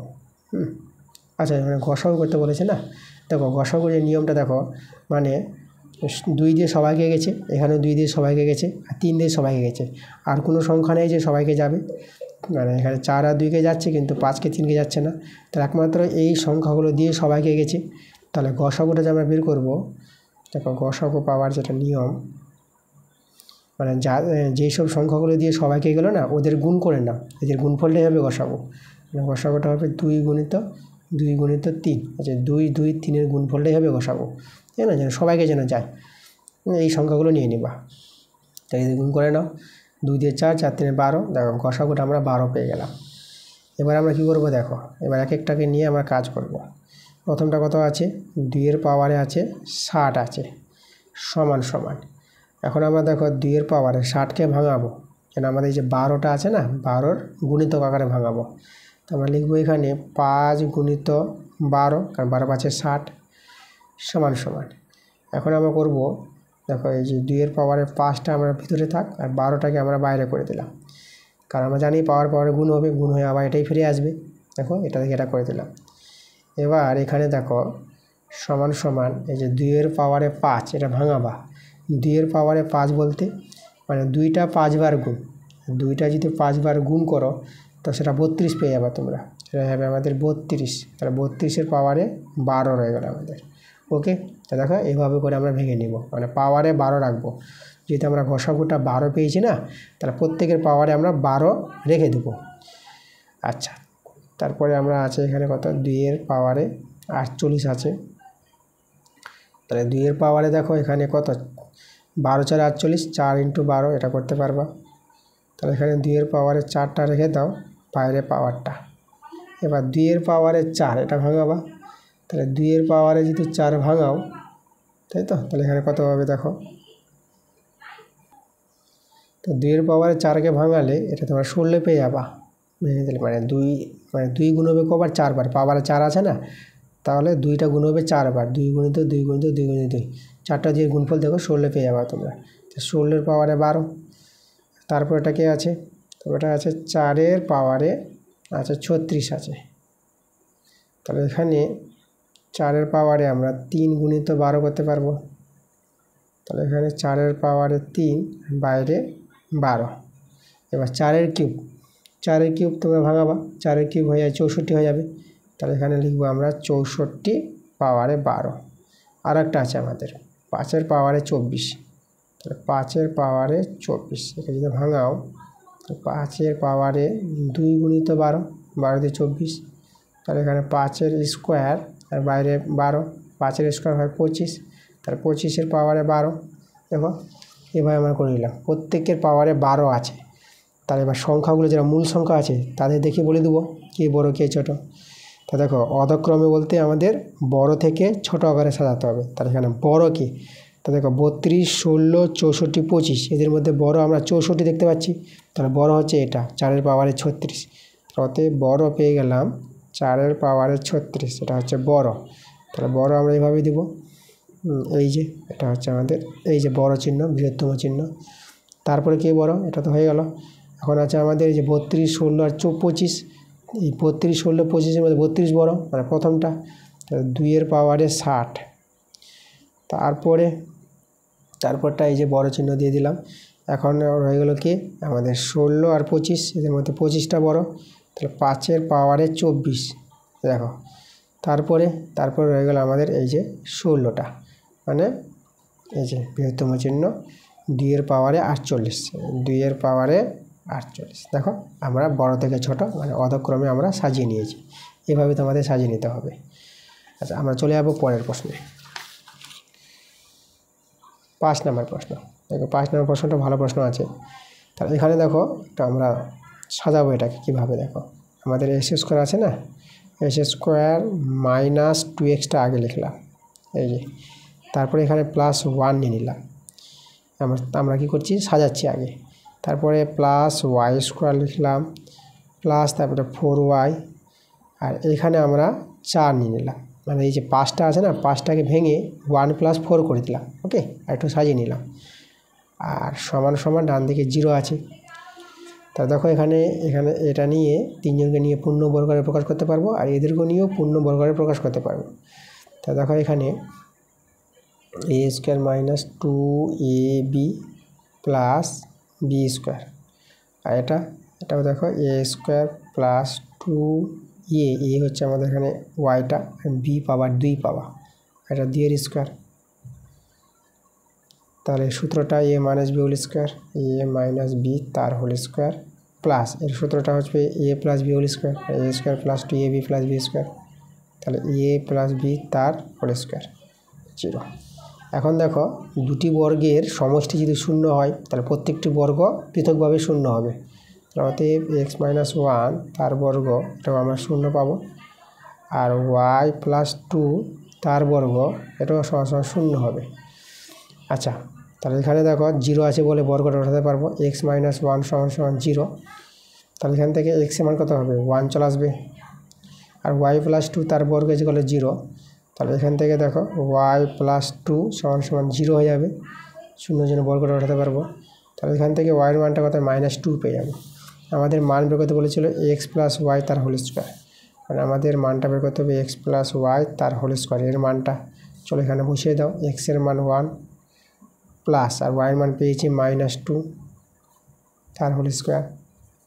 আচ্ছা, 1 + -2 এভাবে ভেঙে নিতে পারবা, আর এখানে দেখো এটা মাইনাস কিন্তু 1 হয়ে যাবে, -2 থেকে 1 বিয়োগ করে -1 তার স্কোয়ার, আর মাইনাসের স্কোয়ার তো প্লাস হয়ে যাবে, আর 1 এর স্কোয়ার তো 1, দেখো অ্যান্সারটা কিন্তু আমরা 1 পেয়ে গেলাম, এটাই আমাদের অ্যান্সার। আচ্ছা, এরপর 6 নম্বরের প্রশ্নটা দেখো, এখানে a এর মান, b এর মান, c এর মান দেওয়া আছে, তাহলে আমাদের a³ + b³ + c³ এর মানটা আমাদের বের করতে বলেছে। দেখো এই প্রশ্নের অ্যান্সারটা আমরা কিন্তু আগের স্কুলে করে দিয়েছি, দেখো তোমাদের কোথায় যেতে হবে, তোমরা চলে যাবা স্কুল নম্বর 8 নম্বর স্কুল, মানে এর আগের স্কুলে, যে আগের ক্লাসটা দিলাম না, সেই ক্লাসে কিন্তু এই অঙ্কটা ছিল আমাদের, তাহলে আগের স্কুলে যাবা তোমরা, আর 2-এ দেখবা 6 নম্বর প্রশ্নটা, একই প্রশ্ন আছে, সেখান থেকে দেখে নাও। চলে যাবো আমরা 7 নম্বর প্রশ্নে। তো এই প্রশ্নটা ভালো প্রশ্ন আছে, ত্রিভুজ ABC এর ADBCF মধ্যমাগুলি, এগুলো মধ্যমা দেওয়া আছে, তাদের ছেদবিন্দু G, মধ্যমাগুলি ছেদবিন্দু ভরকেন্দ্র হয়, যেটা G নাম দিয়েছে, Gকে ভরকেন্দ্র দিয়ে সূচিত করা হয়। আচ্ছা, তাহলে এখানে দেখো আমাদের যে দুটি ত্রিভুজ আছে, এই দুটি ত্রিভুজের সমষ্টি, 5 বর্গসেমি হলে ত্রিভুজ ABC এর মান আমাদের বের করতে বলেছে। আচ্ছা, চলো আমরা আগে ছবিটা তৈরি করি। আমাদের এখানে ত্রিভুজ আছে, ABC ত্রিভুজ আছে, তাহলে আমরা একটা ABC ত্রিভুজ তৈরি করে নিই। এই যে আমাদের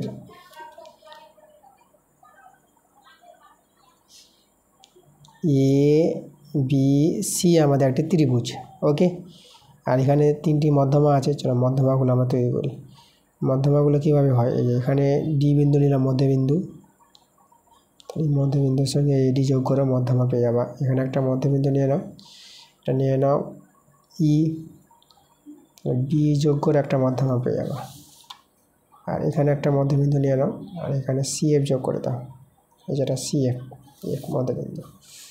আচ্ছা, এখানে আমাদের দেখো মধ্যমাগুলি G বিন্দুতে ছেদ করেছে, এই যে ভরকেন্দ্র এটা। আচ্ছা, আমাদের যেটা বলেছে দেখো ত্রিভুজ GF এই ত্রিভুজটা, ঠিক আছে, এই ত্রিভুজটা, আর ত্রিভুজ GCB মানে এই ত্রিভুজটা, এই দুটো ত্রিভুজের যোগফলটা আমাদের বলেছে 5 বর্গসেমি, তাই না? তাহলে দেখো এবার আমরা কি করব, এখানে আমাদের এখানে জানতে হবে এই ত্রিভুজটা আর এই ত্রিভুজটা কিন্তু সমান হবে। দেখো এখানে আমাদের এই যে GF যেটা আছে, GFটা কি মধ্যমা, ত্রিভুজ B মানে ত্রিভুজ AGB, এজিবি ত্রিভুজের জিএফটা মধ্যমা, তাহলে কোনো ত্রিভুজের মধ্যমা সেই ত্রিভুজটাকে সমান দুটি ত্রিভুজে ভাগ করে দেয়। তাহলে এই দুটো ত্রিভুজ কিন্তু সমান আছে, মানে এখানে ত্রিভুজ আমাদের আছে, ত্রিভুজ যেটাকে যে বলি এজিএফ ত্রিভুজ, এর নামটা জিএফ আছে, জিএফ বলি আমরা, জিএফ সমান সমান হবে এই ত্রিভুজটা, ত্রিভুজ জি বি এফ, এই দুটো ত্রিভুজের ক্ষেত্রফল কী হবে, সমান হবে।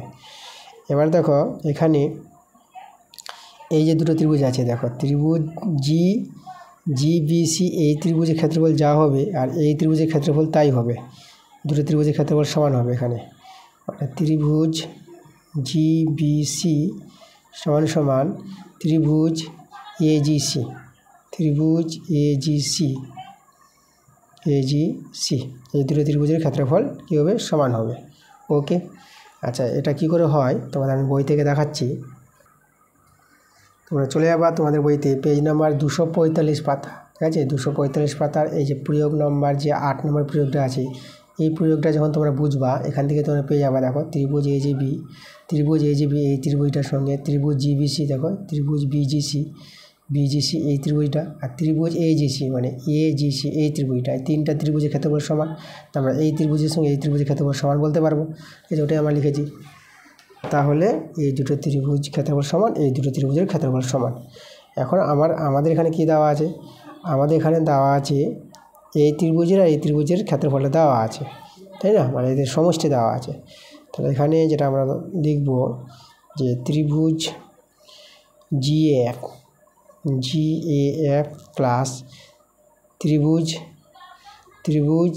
জিসিবি এই ত্রিভুজটা জিসিবি, এই দুটো ত্রিভুজের ক্ষেত্রফল সমষ্টি প্লাস, আর বাকি থেকে গেলে আমাদের দেখো এই ত্রিভুজটা আর এই ত্রিভুজটা আমরা নিয়ে নিচ্ছি। এই ত্রিভুজটা হচ্ছে, দেখো এই ত্রিভুজটা হচ্ছে এটা জিবিসি আচ্ছা জিবিএফ, এই ত্রিভুজটা দেখো জিবিএফ, তাই না, এই ত্রিভুজটা আর এই ত্রিভুজটা, দেখো এই আর এই ত্রিভুজটা নেওয়া হয়ে গেছে, এটা প্রশ্নে বলে দিয়েছিল, এদের মান 5 আছে। তাহলে এই ত্রিভুজটা আর এই ত্রিভুজটা নিয়ে কত হবে, প্লাস ত্রিভুজ, এই ত্রিভুজের নাম আমরা দিয়ে দেবো জিএসি, নাম দিয়ে দিচ্ছি আমরা জিএসি। তা লক্ষ্য করো তো এখানে এই ত্রিভুজ এই সম্পূর্ণ, দেখো সম্পূর্ণ ত্রিভুজটা পেয়ে যাচ্ছে না, তাহলে এদের সমষ্টি হয়ে যাবে আমাদের ত্রিভুজ এবিসি, তাই তো, দেখো লক্ষ্য করো, তাহলে দেখো এদের সমষ্টি কিন্তু সম্পূর্ণ ত্রিভুজ। তাহলে এবার তো আমাদের দেখো সম্পূর্ণ ত্রিভুজের যে ক্ষেত্রফলটা বের করতে বলেছিলাম, এবার তো বেরিয়ে আসবে। কী করে, দেখো এখানে এদের মানটা আমাদের 5 বলে দিয়েছে, এটা হচ্ছে আমাদের 5 বর্গ সেমি, তাহলে এরও মানটা কিন্তু 5 বর্গ সেমি হবে। কেন, মানে এই যে এটার সঙ্গে এটা সমান আর এটার সঙ্গে এটা সমান, তাই না, মানে এদের সমষ্টি যা হবে এদের সমষ্টি তাই হবে, আর ত্রিভুজের ক্ষেত্রফলগুলো যেহেতু আমাদের সমান আছে। আচ্ছা তাহলে আমাদের এই যে এদের ক্ষেত্রফলটা পেয়ে যাবে কত, 5 বর্গ সেমি। তাহলে ত্রিভুজ এবিসি এখানে, তাহলে অতএব ত্রিভুজ এবিসি কত হয়ে যাবে আমাদের 10 বর্গ সেমি।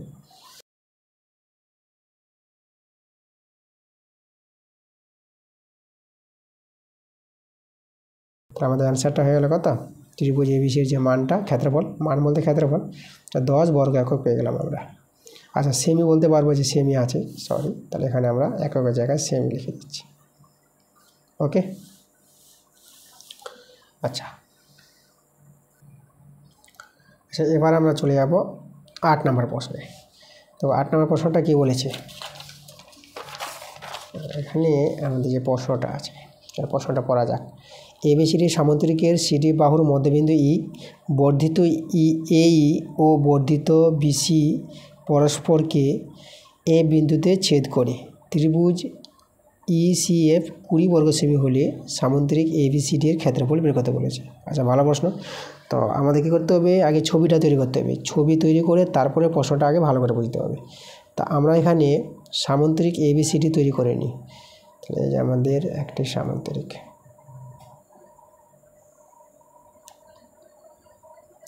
সামুদ্রিকের নাম এ বি সি ডি নাম দিয়ে দিলাম।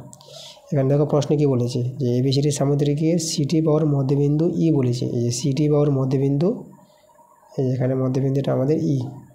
ওকে, আর কি বলেছে বর্ধিত এই, মানে এখানে আমাদের এই যে এইটা যোগ করে বাড়াবে বলছে, তাই না? বর্ধিত এই আর বর্ধিত বিসি, বিসিকেও আমাদের বাড়াবে, বাড়িয়ে আমাদের দেখো এই বিন্দুতে ছেদ করবে।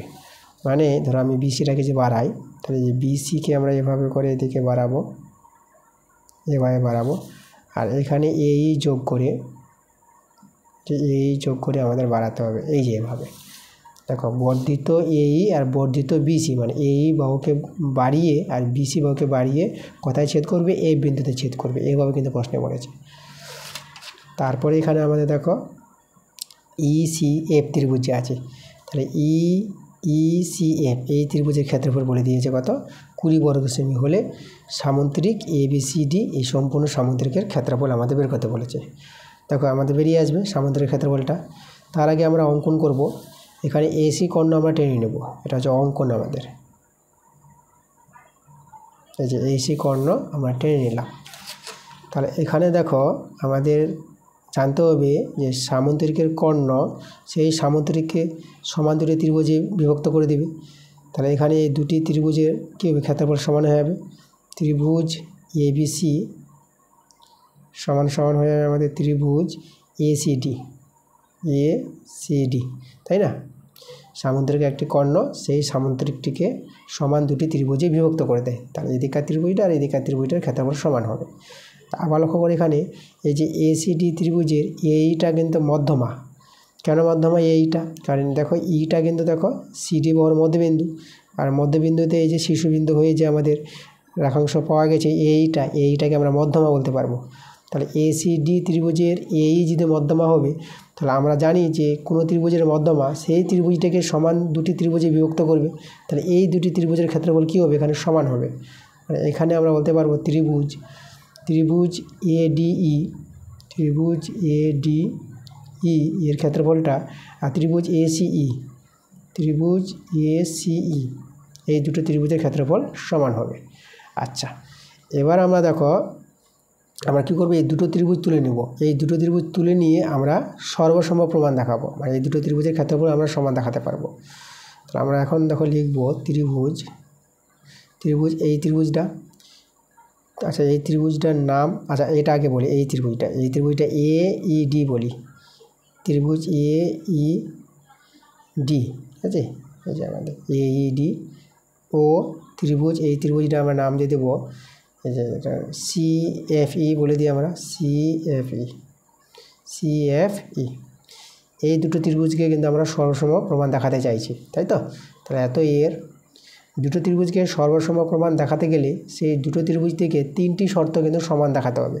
তবে 1 নম্বর শর্ত আমরা কি সমান দেখাতে পারবো? এখানে দেখো এই কোণটার সঙ্গে এই কোণটা কিন্তু কী হবে? সমান হবে, বিপ্রতীপ কোণ। তাহলে আমরা এই কোণটার নাম আমরা এইডি এই কোণটা, আর এই কোণের নাম সিইএফ বলবো, সিইএফ। এরা সমান। এরা কেন সমান? এরা হচ্ছে কিন্তু বিপ্রতীপ কোণ। এখানে তোমরা লিখে দেবা এরা বিপ্রতীপ কোণের জন্য এরা কিন্তু সমান। 2 নম্বর শর্ত। আচ্ছা দেখো 2 নম্বর শর্ত আমরা বলতে পারবো যে এই কোণটা আর এই কোণটা কিন্তু সমান হবে। এটা তো সমান হবে, পরে বলছি কেন সমান। তার আগে আমি দেখো এই ত্রিভুজের এই যে ডি বাহুটা আর এই ত্রিভুজের যে ইসি বাহুটা সমান হবে, এটা নিয়ে নিই আগে আমি।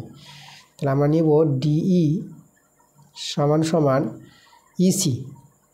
কেন এরা সমান? কারণ ইটা কিন্তু দেখো সিডি বাহুর মধ্যবিন্দু প্রশ্নে বলে দিয়েছে, তাহলে আমাদের এখানে ডি সমান ইসি হয়ে যাবে, তাই না? এখানে তোমরা কারণটা বসিয়ে দেবা যে ই হলো সিডি বাহুর মধ্যবিন্দু, তাই তো?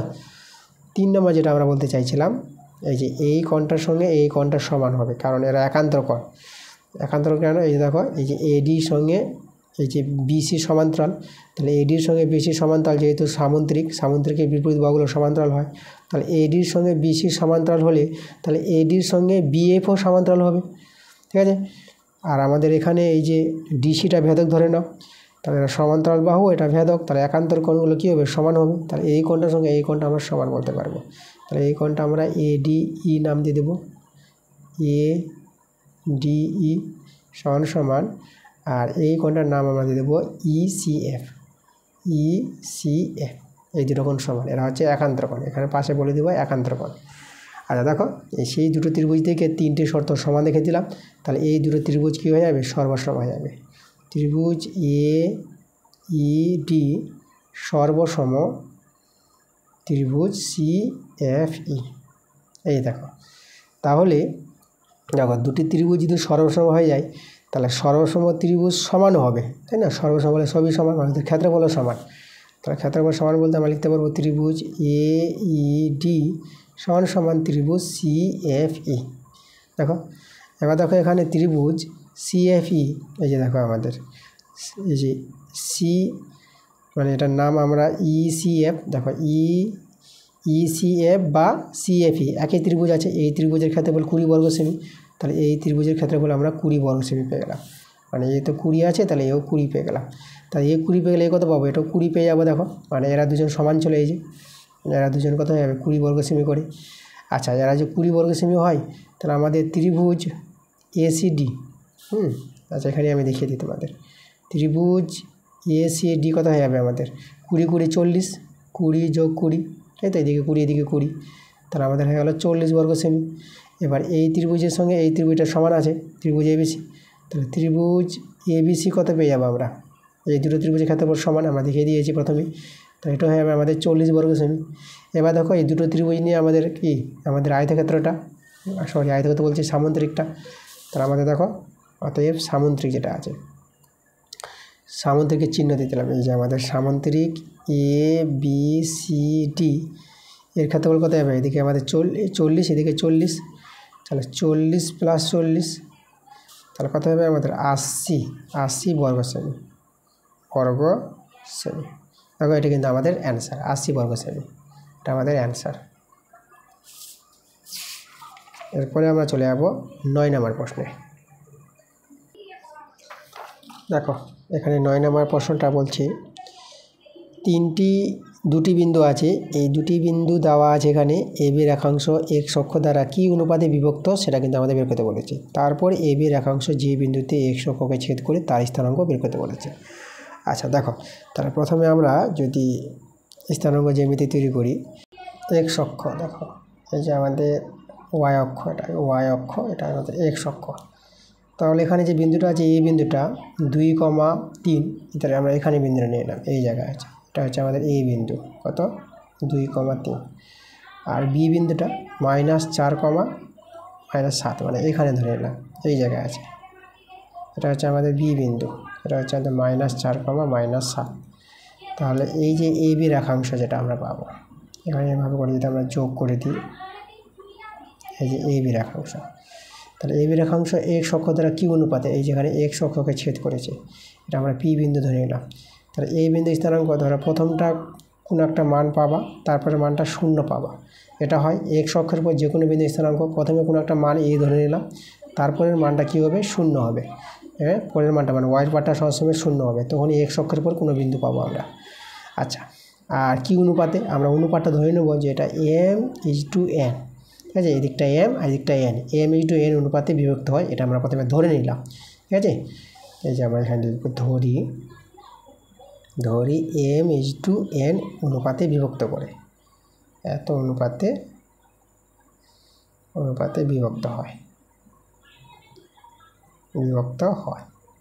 তাহলে আমাদের m/nই বের করতে হবে, প্রথম পার্টের যে অ্যান্সার।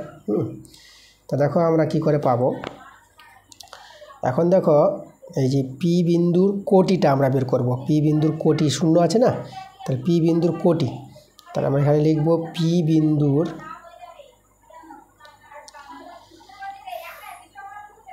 কোটি। দেখো প্রথমটাকে ভুজ বলা হয় আর পরেরটাকে কোটি বলা হয়, এক্সের পার্টটা ভুজ আর ওয়াইয়ের পার্টটা কোটি, ঠিক আছে? তাহলে কোটির মানটা আমরা বের করব। পি বিন্দুর কোটি মানে এই পার্টটা আমরা কিন্তু বের করছি। তাহলে সেটা দেখো, সেটা পাওয়ার নিয়মটা দেখো, মানে এই যে দুটি বিন্দুর সেই যে সংযোগের সরলরেখাংশ যে বিন্দুতে m/n অনুপাতে বিভক্ত করে সেই বিন্দুর কোটি বের করার নিয়মটা দেখো। এই যে m গুণিত ওয়াইয়ের পার্টটা, তাই না? ওয়াইয়ের পার্ট, যেহেতু আমরা এই ওয়াইয়ের পার্টটা সঙ্গে এটা আমরা বের করছি, কোটিটা বের করছি। তাহলে এখানে তোমরা লিখবা m গুণিত কত? -7 আর প্লাস তারপরে হবে এন গুণিত 3 হবে, এই যে ওয়াইয়ের পার্টটা কিন্তু এই যে কোটি যেহেতু বের করছি ওয়াইয়ের পার্টটা, তাহলে এন গুণিত 3 আর নিচে তোমরা দিয়ে দেবা এই যে অনুপাতের যোগফল এম প্লাস এন এই দেখো সেটা সরল করি, এটা হবে -7m, এটা হবে +3n আর নিচে এম প্লাস এন। দেখো আমরা কোটিটা পেয়ে গেলাম। এবার দেখো পি বিন্দুর কোটি এটা, আর পি বিন্দুর কোটি কিন্তু এখানে শূন্য আছে, পি বিন্দুর কোটিটা, তো এটা শূন্যের সঙ্গে সমান করতে পারবো। তাহলে -7m + 3n by M plus N, এটা হবে শূন্যের সঙ্গে সমান। এখান থেকে দেখো আমরা m/n বের করে নিতে পারবো, এটা বর্গমূল করলে তো শূন্য হয়ে যাবে। তাহলে -7m + 3n ইজিক্যাল কী হবে, যে বর্গমূল করে এটা আমাদের শূন্য, তাহলে বা -7m সমান এটা -3n হয়ে যাবে এদিকে। ওকে, আচ্ছা তারপরে দেখো এদিকে মাইনাস আমরা কেটে দেবো, তাহলে বা দেখো আমরা যদি করি m/n করি m/n, তাহলে এখানে আমরা এই যে 3/7 লিখতে পারবো। তাহলে অতএব m/n সমান আমরা পেয়ে গেলাম 3/7। দেখো আমরা যে বলেছিল যে এই যে এ বি রেখাংশ এক্স অক্ষ দ্বারা কী অনুপাতে বিভক্ত হয়, সেটা হবে 3:7 অনুপাতে বিভক্ত হয়। দেখো একটা অ্যান্সার পেয়ে গেলাম, কী অনুপাতে, প্রথম অ্যান্সারটা হবে 3:7 অনুপাতে। তারপরে বলেছে এ বি রেখাংশ যে বিন্দুতে এক্স অক্ষকে ছেদ করে তার স্থানাঙ্ক। তাহলে দেখো এখানে তার স্থানাঙ্ক বলতে আমাদের এই যে এর মানটা আমাদের বের করতে হবে, এর মানটা। দেখো এর মানটা আমরা কি করে পাবো, তো এখন আমাদের এই যে দেখো এখন আমাদের এই যে এটা তো পেয়ে গেলাম, এই যে এম এর জায়গায় দেখো এম আমাদের কত পেলাম, এম পেলাম আমরা 3, আর এন কত পেলাম, এন পেয়ে গেলাম আমরা দেখো এন পেয়ে গেলাম 7, এটা হয়ে গেল আমাদের 7। তাহলে যে 3/7 পেয়ে গেলাম, তাই যে পি বিন্দুটা এ বি রেখাংশকে 3:7 অনুপাতে বিভক্ত করে, তাই না, এটা আমাদের সমান কিন্তু এটা, ঠিক আছে, এটা আমাদের সমান। তো এখানে এবার আমরা এই যে কী বের করবো, ভুজটা বের করবো, এই পি বিন্দুর ভুজ, এই যে 3:7 অনুপাতে যে বিভক্ত হয় পি বিন্দুটা, সেই পি বিন্দুর ভুজ বের করব। সেই ভুজ বের করে আমরা এর সঙ্গে সমান করে এর মানটা কিন্তু বেরিয়ে আসবে। তাহলে এখন করব আমরা পি বিন্দুর ভুজ, অতএব পি বিন্দুর ভুজ, পি বিন্দুর কী বের করছি আমরা, ভুজ বের করছি। আচ্ছা দেখো পি বিন্দুর ভুজটা আমরা কী করে পাবো, লক্ষ্য করো এখানে এই যে ভুজ বলতে 3 গুণিত -4 করব, এই যে এক্সের পার্টের সঙ্গে গুণ হবে এখন, তাহলে আমাদের এখানে হবে 3 গুণিত -4 প্লাস তারপরে এই যে 7 গুণিত 2 হবে, এটা এখানে হবে 7 গুণিত 2 আর নিচে অনুপাতের যোগ মানে 3 যোগ 7। ওকে, আর পি বিন্দুর ভুজ কিন্তু এখানে এ আমরা ধরেছি, এটা পি বিন্দুর ভুজকে আমরা এ ধরে নিয়েছি। তোমরা এখানে বলে দেবা, এই যে এখানে তোমার পাশে এখানে লিখে দেবা যখন ধরে দিয়ে লিখেছিলাম, এবং পি বিন্দুর ভুজ, পি বিন্দুর ভুজ, সেই পি বিন্দুর ভুজটাকে আমরা এ ধরেছি। ওকে, আচ্ছা তাহলে এর মানটা কিন্তু আমরা এ বসাতে পারবো। তাহলে এখান থেকে সরল করে আমরা কার মানটা, এর মানটা পেয়ে যাব। চলো সরলটা করি, তো এটা হবে আমাদের -12 7 দিয়ে 14, আর এটা হবে 10 সমান এ। আচ্ছা বা এটা বিয়োগ করে এটা কত হয়ে যাবে, 2 হয়ে যাবে, তাহলে 2, আর এটা হবে আমাদের, আচ্ছা এখানে আমাদের 10টা এখানে দিয়ে দিলাম, এদিকে এ আছে, এটা কাটাকাটি করে এটা 5 হয়ে যাবে। তাহলে দেখো তো আমরা এর মানটা কত পেলাম, এর মানটা 1/5 পেয়ে গেলাম না, এই যেখানে 1 আছে 1/5, তাহলে এর মান পেয়ে গেছি।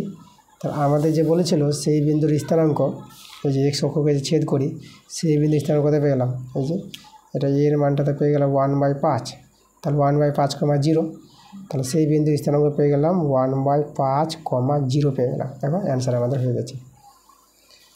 এবার চলে যাবো আমরা 10 নম্বর প্রশ্নে।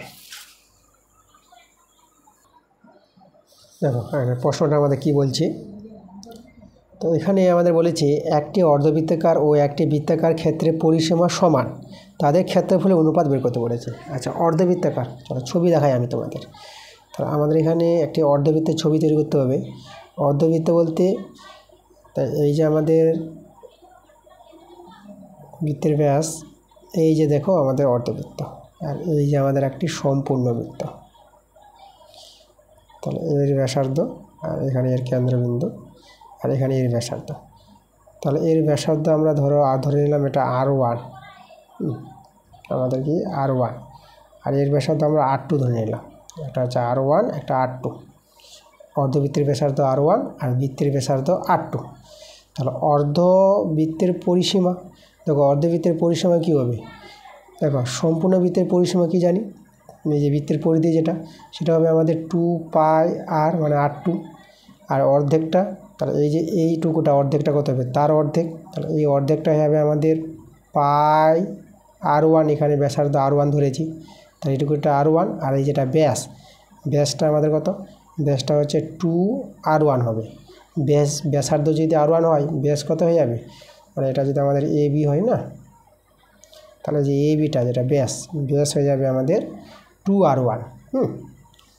তা দেখো তো এই 2r1 আর πr1 নিয়ে আমাদের অর্ধবৃত্তের পরিসীমা, তাহলে এখানে অর্ধবৃত্তের পরিসীমা পেয়ে যাব πr1 প্লাস 2r1, এটা হচ্ছে অর্ধবৃত্তের পরিসীমা, এই যেটা এটার সঙ্গে সমান হবে বৃত্তের পরিসীমা। বৃত্তের পরিসীমা হচ্ছে 2πr2, এটা আমাদের প্রশ্ন বলেছে অর্ধবৃত্তাকার ও একটি বৃত্তাকার ক্ষেত্রে পরিসীমা সমান। এই যে দেখো, তো এবার দেখো আমরা এখান থেকে কী করবো, এখানে R1/R2 আমরা বের করতে পারবো, চলো সেটাই আমরা করি। তাহলে এখানে আমরা R1 কমন নিয়ে নিলাম, এটা পাই প্লাস 2, আর এখানে আছে আমাদের 2πr2, তাহলে এখানে আমরা R1/R2 করলাম। তাহলে এখানে দেখো তো, এখানে আমরা লিখতে পারবো 2π আর পাই প্লাস 2টা আমরা নিচে নামিয়ে দেবো, এই যে পাই প্লাস 2। দেখো R1/R2 মানটা বের করে দিলাম, এই মানটা আমাদের কাজে লাগবে। চলো এখন আমাদের কি করতে বলেছি, এখন বলেছি তাদের ক্ষেত্রফল অনুপাত, তাদের বলতে এই যে অর্ধবৃত্তের আর বৃত্তের ক্ষেত্রফল, তাহলে অর্ধবৃত্তের আর বৃত্তের ক্ষেত্রফলের অনুপাত। দেখো এখানে আমরা পেয়ে যাব অর্ধবৃত্তের ক্ষেত্রফল কত হবে, দেখো অর্ধবৃত্তের ক্ষেত্রফল হবে এই যে বৃত্তের ব্যাসার্ধ হচ্ছে R1, তার সম্পূর্ণ বৃত্তের ক্ষেত্রফল কি জানি πr², মানে πr2²।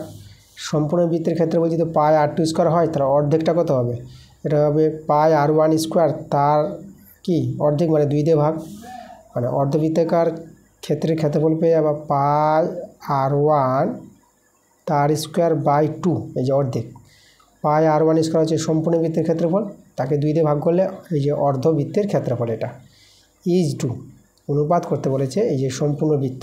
তাহলে এই বৃত্তের ক্ষেত্রফল হবে কি πr2², ব্যাসার্ধ R2 ধরেছি, তাহলে πr2², এই যে আমাদের অর্ধবৃত্ত এবং বৃত্তের ক্ষেত্রফলের অনুপাত, এটার মান আমাদের বের করতে হবে। চলো আমরা এখন কী করবো, এখন আমরা বাই করে নিই, সমান দেব πr1 তার স্কোয়ার/2 বাই সমান এখানে দিই, এই জায়গায় সমান বাই πr2²। ওকে, দেখো সমান এখানে আমাদের একটা ভগ্নাংশ আছে না, তার প্রথম ভগ্নাংশটা যেটা আছে πr1²/2, এটা রেখে দিলাম, আর এই নিচেরটাকে উল্টে নেব, নিচেরটা হয়ে যাবে আমাদের 1/, কোথায় যাবে এটা হবে πr2, এটাই হবে আমাদের। ওকে, আচ্ছা তাহলে R2, আচ্ছা এখানে R2² ছিল, স্কোয়ারটা আমাদের ছুটে গেছে, এই যে আমাদের এটা স্কোয়ার হবে এটা। আচ্ছা তাহলে এখানে আমাদের πr2²। তাহলে চলো এটা আমরা যদি এবার দেখি এখানে কি করব, দেখো এখানে আমরা সমান এই যে 1/2, এই যে পাই, এখানে আমরা কি দেখতে পাচ্ছি, এই যে পাই কেটে যাবে, পাই কেটে গেল, তাহলে এখানে আমাদের রয়ে যাবে দেখো 1/2 আছে, যে 1/2 গুণিত, তাহলে এখানে আমরা R1² এই যে R2², এটা করতে পারবো। আচ্ছা তাহলে এখানে 1/2 ইন্টু এটাকে আমরা R1/R2 লিখে তার হোল স্কয়ার করে দিলাম। আচ্ছা 1/2, এখন দেখো R1/R2 মানটা আমরা বের করে গেছি 2π/পাই প্লাস 2, এটা বসিয়ে দেবো। তাহলে এখানে লিখে দেবো আমরা 2π/পাই প্লাস 2 তার হোল স্কয়ার। ওকে, আচ্ছা চলো এটা আমরা ভেঙে নিব, এটা হবে আমাদের 4π², আর এখানে পাই প্লাস 2 তার হোল স্কোয়ার, এটা 2 দিয়ে কাটাকাটি করবো, 2 দিয়ে 4, তাহলে আমাদের কত দাঁড়িয়ে গেল 2π² পাই, এটা হয়ে গেল পাই প্লাস 2 তার স্কোয়ার। তো এটা আমরা লিখতে পারবো 2π² = পাই প্লাস 2 তার স্কোয়ার, এই যে দেখো সেই অর্ধবৃত্ত এবং বৃত্তের ক্ষেত্রফলের অনুপাত এটাই কিন্তু আমাদের অ্যান্সার। এটা অর্ধবৃত্ত এবং এটা বৃত্ত, অর্ধবৃত্ত ও বৃত্তের ক্ষেত্রফলের অনুপাত, এই যে আমাদের অ্যান্সারটা। খুবই ভালো প্রশ্ন ছিল। আমরা চলে যাব পরের প্রশ্নে। আমরা চলে যাবো কত নম্বর? 11 নম্বর প্রশ্নে চলে যাব। দেখো এখানে কী বলেছে, 3 সেমি 4 সেমি 5 সেমি বাহু বিশিষ্ট ত্রিভুজের পরিবৃত্তের পরিসীমা নির্ণয় করতে বলেছি। আচ্ছা দেখো এখানে ত্রিভুজটা দেখো, আমাদের এখানে ত্রিভুজটা সমকোণী ত্রিভুজ হবে। কী করে বুঝবো সমকোণী ত্রিভুজ? দেখো 3টি বাহু আছে না, দেখো এখানে যে বড় বাহুটা অতিভুজ নিলাম, 5-এর স্কোয়ার সমান, তারপর এটা ভূমি স্কোয়ার প্লাস লম্বের স্কোয়ার। তো দেখো এদিকে 25 আর এদিকে 9, এটা 16, তাহলে 25 আর 9 আর 16 যোগ করে 25। দেখো তাহলে আমাদের অতিভুজ স্কোয়ার সমান ভূমি স্কোয়ার প্লাস লম্ব স্কোয়ার, এই শর্তটা স্যাটিসফাই করলো। তাহলে এই যে আমাদের ত্রিভুজটা আছে এখানে, সেই ত্রিভুজটি কী আছে? সমকোণী ত্রিভুজ আছে। এবার সমকোণী ত্রিভুজের পরিবৃত্ত, তো দেখো সমকোণী ত্রিভুজের যে পরিবৃত্ত সেটা তোমাদের আমি এঁকে দেখাই। তাহলে এভাবে হবে, দেখো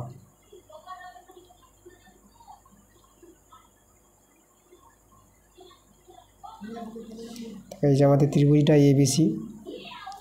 আমাদের এখানে একটা জিনিস জানতে হবে ভালো করে, যে সমকোণী ত্রিভুজের পরিবৃত্তের যে পরিকেন্দ্র অতিভুজের মধ্যবিন্দুতে হবে। এই যে দেখো অতিভুজের মধ্যবিন্দুতে হবে আমাদের কি পরিকেন্দ্র। এখানে অতিভুজ কিন্তু আমাদের AC, যার দৈর্ঘ্য আমাদের এখানে 5 সেমি আছে। তা দেখো পরিবৃত্তের আমরা কি পেয়ে যাব? পরিবৃত্তের পরিব্যাসার্ধ পেয়ে যাব, এই যে অতিভুজের অর্ধেক, তাই না? তাহলে আমাদের এখানে পরিবৃত্তের পরিব্যাসার্ধ, আমরা লিখব অতএব পরিবৃত্তের পরিব্যাসার্ধ,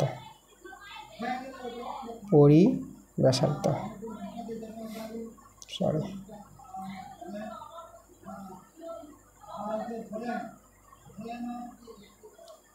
এই যে পরিবৃত্তের পরিব্যাসার্ধ কত হবে এখানে? এটা আমাদের হয়ে যাবে এই যে অতিভুজের অর্ধেক। এটাকে ভাগ করবা, আচ্ছা এখানে ভাগ করা দরকার নাই, আমরা এটাই লিখে দিলাম। পরিবৃত্তের পরিব্যাসার্ধ কত পেয়ে গেলাম? আমরা পেয়ে গেলাম 5/2 সেমি পেয়ে গেলাম। ওকে, আচ্ছা তাহলে এবার দেখো তো, আমরা পরিব্যাসার্ধ যখন পেয়ে গেছি, মানে 8টা পেয়ে গেছি, তাহলে সেই পরিবৃত্তের পরিসীমা বের করতে পারবো। পরিসীমার সূত্র কি? এই যে পরিধি যেটা 2πr, তাহলে আমরা লিখব এই যে পরিবৃত্তের পরিসীমা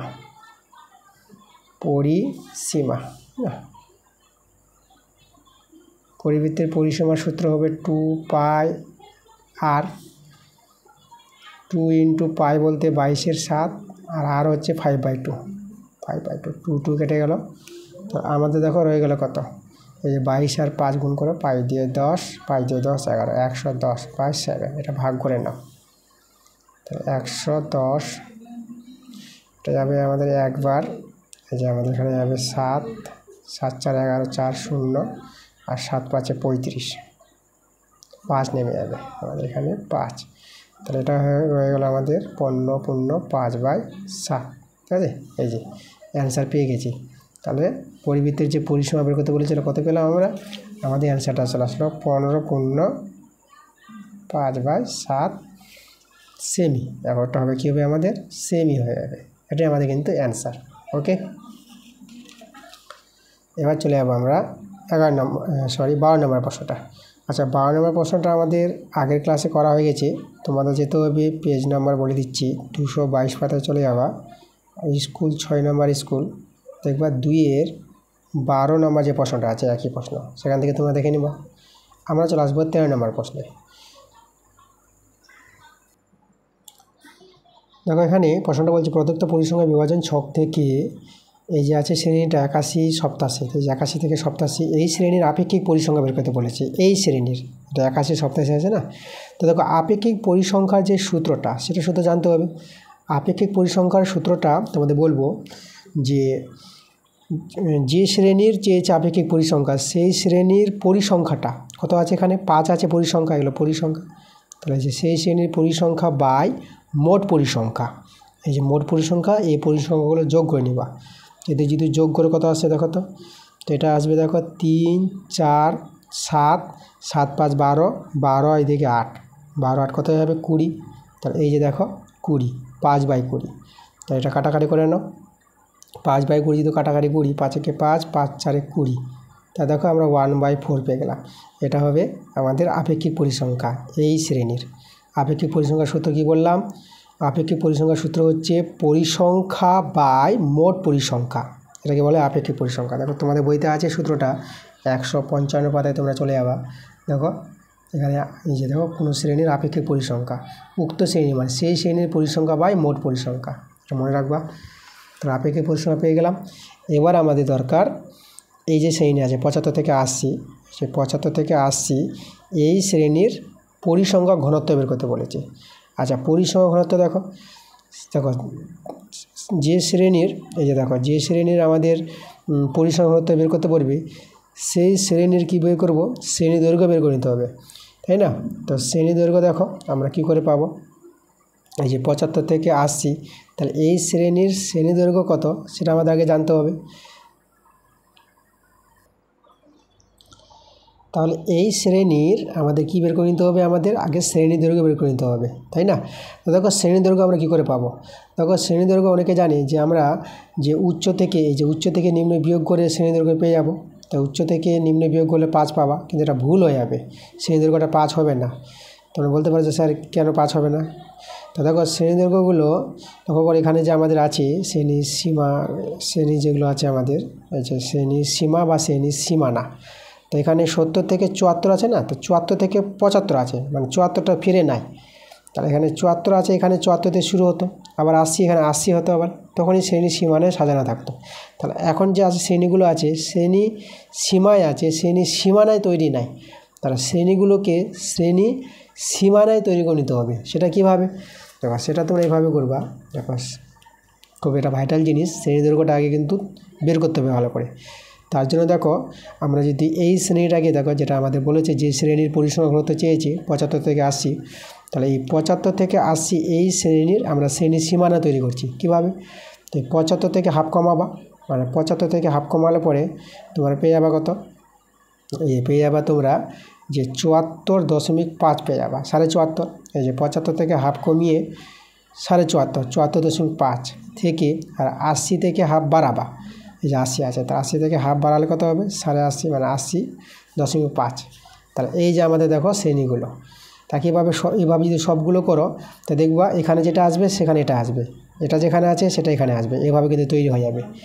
তাহলে এইভাবে তোমাদের করে নিতে হবে, শ্রেণী সীমানায় তৈরি করে নিতে হবে। এটা ছিল শ্রেণী সীমা, আর এটা হয়ে গেলো শ্রেণী সীমানা। ওকে, তারপরে দেখো এখন উচ্চ থেকে নিম্ন বিয়োগ করে শ্রেণী দৈর্ঘ্য পাবা। তাহলে শ্রেণী দৈর্ঘ্য যেটা আমরা বের করব, শ্রেণী দৈর্ঘ্য।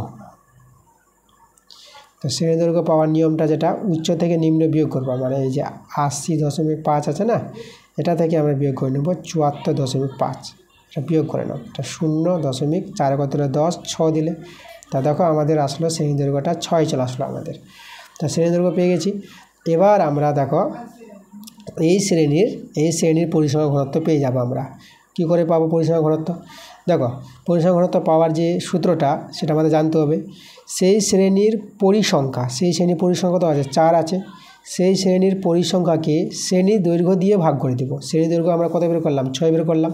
তাহলে আমরা এখানে 6 দিয়ে ভাগ করে দেবো, 4/6, এটাই হবে আমাদের অ্যান্সার। কাটাকাটি করে নাও, 2 দিয়ে 4, 2 3 6, তাহলে অ্যান্সারটা দাঁড়িয়ে গেল 2/3। তাহলে এই শ্রেণীর 75 থেকে 80 শ্রেণীর পরিসংখ্যা ঘনত্ব পেয়ে গেলাম 2/3। তাহলে পরিসংখ্যা ঘনত্ব যেটা সূত্র বললাম, কী সূত্র বললাম? সেই শ্রেণীর পরিসংখ্যা বাই শ্রেণী দৈর্ঘ্য। দেখো সূত্রটা তোমাদের আমি দেখাচ্ছি, সেখানে চলে যাও। এই যে 154 পেজে, 154 পেজে যে সূত্রটা তোমাদের এখানে আছে, কোনো শ্রেণীর পরিসংখ্যা ঘনত্ব উক্ত শ্রেণীর মানে সেই শ্রেণীর পরিসংখ্যা বাই শ্রেণী দৈর্ঘ্য।